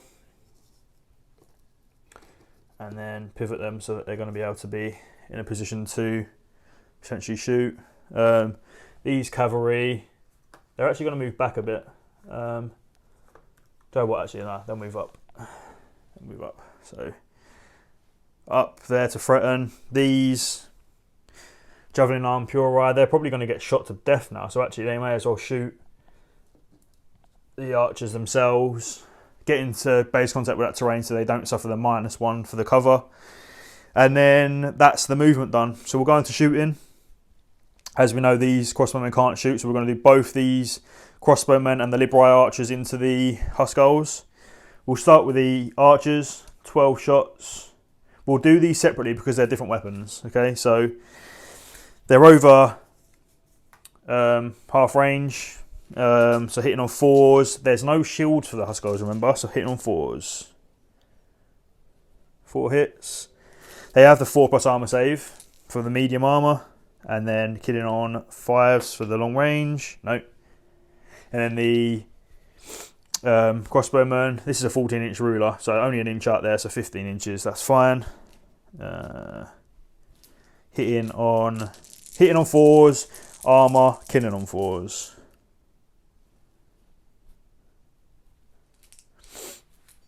(50-50), not too bad. Save 3, really good armour for the Huskarls. They're not so great in the not so great in combat, but against shooting, really good. Yeah, so they suffered no casualties from shooting, which is good for them. Again, they are elite. They are quite expensive, actually, them troops. So that's shooting done. So we'll go to combat. We'll do this combat first. Why not? So 6 Liberi and the Duke versus... So it's already aligned. So we've got 7, 14, 16, and the Elderman back. So Liberi first, 5 to the blue dice, 4 to the red. And then armour, still 4s, save them. 16, Thanes, and the Alderman. Again with his double-handed axe, hitting on 5s and 4s for him. He misses this time. Only a few, but still enough. I mean, they've got the ranks already, so they've already won. It's just whether they can cause some casualties. 5+ armour, so 1 saved, 4s to kill. 2 more dead. That's a 6 again. No, so 2 more dead. They're in trouble now. They've lost their rank, so the combats are going to be, you know, automatically lost unless they cause casualties. We'll get the momentum modifier. So 1. And the Liberi are on 8, goes to 7, goes back to 8. And they have double 1. They failed the test. They're dead. There's no command points around, so that means this Duke has been captured. They're dead. There's no friendly units within 6 inches, so they're just removed. And then what I'll do is I'll show you exactly what happens. So the momentum modifier is gone, and then what I can do is either maneuver them as a surge move or keep them where they are and then stay in shield wall. Now, the momentum, it's going to go into turn 6 now, so even if I do the maneuver, they're not going to be in a position to cause any trouble. So I'm going to keep them there, they're not going to do the surge move, and they're going to stay in shield wall so they're protected against any shots that go into them. So that's that combat done. So I'll tidy up those casualties and then we'll go on to this combat over this side. We've got 9 Churls into 4 mounted militaries. Let's actually see what happened. I'm actually quite interested to see if these Churls can hold them off. Even if they actually just hold them and a draw, it could be good. So hitting on 5s because the shields. what's that? 4 hits. Really good for them. 3+ armor for the milites. Oh, no, and then 5 to kill. Let's see. 1 dead. No commanders in there, so that's fine. But it has knocked the rank off of those milites, so they have to call some casualties here, otherwise they're in trouble. 4 guys back because it's simultaneous, hitting on 3s. No armor, killing on 4s. Come on. 2 kills. Okay, so the Saxons got 1 rank, 1 kill, that's 2. The Normans have no ranks, 2 kills, that's 2, so that's a draw. So really good. Those Chels have probably potentially held that flank in a situation where it seemed like that could potentially turn. So really good job from them. Let's move on to turn 6. Okay, final turn, turn 6 for the Saxons. There's actually not much that they can do now because I moved these guys away so that they don't get charged by the Huskell. So there's literally no charges that can be done. The only charge that might be worth it is these guys into them. The only thing is that they've got armor and they don't, so I'm not going to do that. What we'll do is we'll just go on to movement, and what we'll do is move these guys backwards, move these guys backwards. They're not in shield wall now, but that's fine.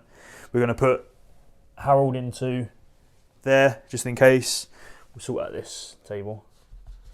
Okay, so that's fine, that's fine. We'll do shooting. So when you get to a certain point in the game, obviously it goes quite quick. So we've got 3, 6, 9 archers into those pure there. 5s, 5+ armor. So 6+ armor, killing on 5s. Yeah, so those pure have been. So when you get to less than 5 models in the skirmish unit, they count as routed or wiped out. So when you're making an army, you have to be careful of not doing too small of a unit. That's shooting, and then just the combat. Nice and easy turn. We've got how many do we have? So as you can see, let's do the top-down view, slightly easier. So we've got 5.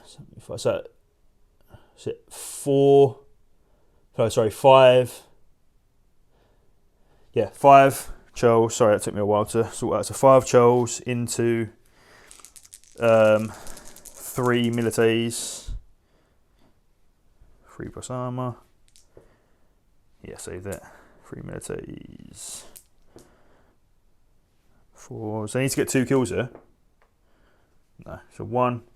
So 1 kill versus 1 rank is a draw again. And what I will actually say here is that probably that's going to be the end of the game. I mean, the only thing that the Norman player can do now is shoot and then fight in that combat. So there's probably going to be no more massive effect on the game. But we'll play it out and show you exactly what can happen. So yeah, turn 6 of the Normans. Okay, so it is Norman player turn 6, last turn of the game from either player, and I think the Normans have done quite well to cause damage in multiple areas of the Saxon army. So I don't think there's any reason for these knights to charge anything. Do you know what? Let's have a look to see how far they are away from those. So when you measure to a unit, even though they've got casualties on, you still measure to the tray. So it's going to be 16 inches probably with a pivot, maybe 15. So it is a possible charge. They are in line of sight, as you can see, 45-degree line of sight. So what I'm going to do is, because those milites are struggling to get rid of these Chels, I'm going to do a final long charge from those knights into the rear of those Chels. So we'll pivot, trying to make sure that we miss the train. William's going to move out the way here, and then we'll determine the actual distance. So remember, measuring to the unit's tray, so it is 16 inches. Okay, so I need a 10 on 2 dice. Final heroic charge into the rear of those Chels. 10. Oh no, not far enough. So they'll go the 9, something like that. And then we'll move on to the movement phase and shooting, etc. for the Normans. Movement phase, because I just want to get these Norman knights out of the way, I'm just going to move them, 6 inches or whatever, just out of the way of the crossbowmen that want to shoot. Let's have a look to see. So, yeah, they can see what they want. And then, let's see. Yep, so shooting. There's nothing else to do. So, archers and crossbowmen onto the Huskarls. And then these crossbowmen, the ones that can shoot, will. Let's have a check of the range. So I have blocked a few of them, but no, they're out of range. Yeah, they're out of range, so there's no point in doing them. So 12 archers onto the Huskarls. Hitting on 4s because of the no shields. 4+ armour. And killing on 5s. 1 dead. Okay, and then the 8 crossbowmen. I want to leave that casualty there just for the moment. 4s. Armour. 4s. Yep, killed 1. So they've killed half that unit now, which is nice. They get some points for that. And then the last thing of the game, 3 milites versus 5 Churls. 5 Churls fighting. First, 5s. Nope. And then the milites. Can they turn it? They need these 2. They kill 2 actually, yeah. So they kill 2 and the Churls have nothing, so they lose the combat. Get 1 momentum. And the Churls have to do a test on 8 goes to 9. Fail the test actually, take 1 more casualty. Get pushed back. Fight again. 3v3. Saxons first. Armour save. Yeah, fine. Milites, let's see if they can finish them off. 2 hits, skin on 4s. 1 guy left. Okay. So 1 person left. Momentum goes to 2 now because I won 2 consecutive combat. So they need a 10 to pass or they're destroyed. Can they do it? No, they can't. So they're dead. They would have to do a test on a 7 because Harold's in there. They're fine. So that is the game. They are destroyed. So let me just show you a quick overview of the table and the situation. So that's that. Obviously we've got the archers on the flank on the right there. Still left. They took rid of those Puroi. Took care of those Puroi. And the Saxons did well to keep that flank for as long as possible and almost killed a mounted military unit in return. But what I'm going to do is I'm going to calculate the points for determining who would have won that game, just to see what would happen, and then I'll do a conclusion of the battle. Okay, so I've just done a quick tally up of the points for this game, and I must say that I think that this is probably the closest game of On Bloody Ground points-wise that I've ever played. So with that, let's talk about the things that actually happened in the game and what actually influenced the result of the battle. So I think the first thing was definitely the failed coordinated charge from these units, and then the failed charge from Odo's unit early on. That basically gave the Saxon player breathing space that normally they wouldn't be able to have. So they they nearly basically kept themselves intact for longer.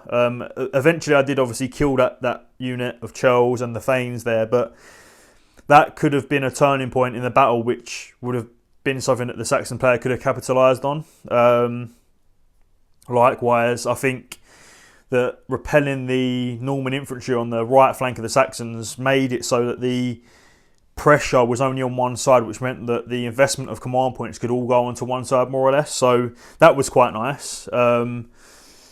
Reversely, I think that the Normans, their light troops peppering the right side or the left side of the Saxons, made it so that I could charge in and not take too many casualties early on, and it made it just easier for me to push through even the Thanes, which had a good armour save. That charge that I eventually got killed that rank of that killed essentially a third of the unit of those Saxon Thanes, but they still held there. So it shows you that even though you can lose a combat massively via casualties, if you pass that command test, whether that be via re-rolling the test with a command point or just because you rolled well on the dice, you can hold the line and react to it, which they did, which the Saxons did. They just couldn't hold on because the quality of the troops is just, there's no quality there's no comparison between Churls and Milites. The Milites are always going to have better armour, better weapons, better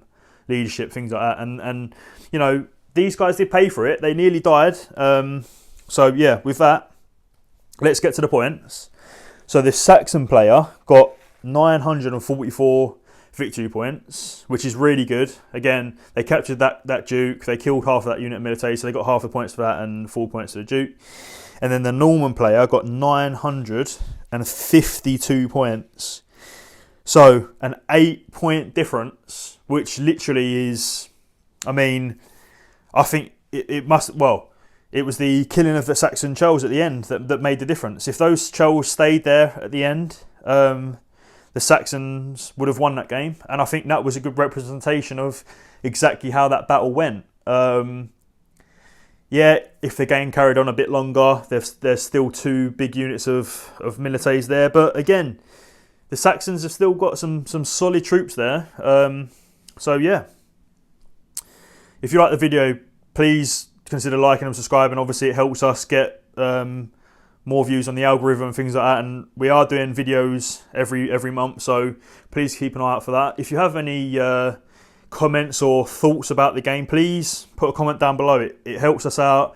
And I know there are some things that are different in On Bloody Ground compared to other games that some people have played. So yeah, please comment about them because it does make all the difference. And we're more than happy to reply to you. We do reply very quickly. I try to reply as soon as possible. And also check out our Facebook page. We have one for On Bloody Ground and we also have one for Whip Games and Miniatures. So please check that out as well. We've always got updates there.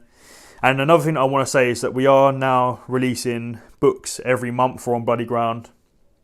This year, we're planning on doing at least 10. Hopefully 12, literally one every month. For popular periods, we've just put a pre-order up for the Rise of Macedon, so that is Alexander and Philip and his campaigns.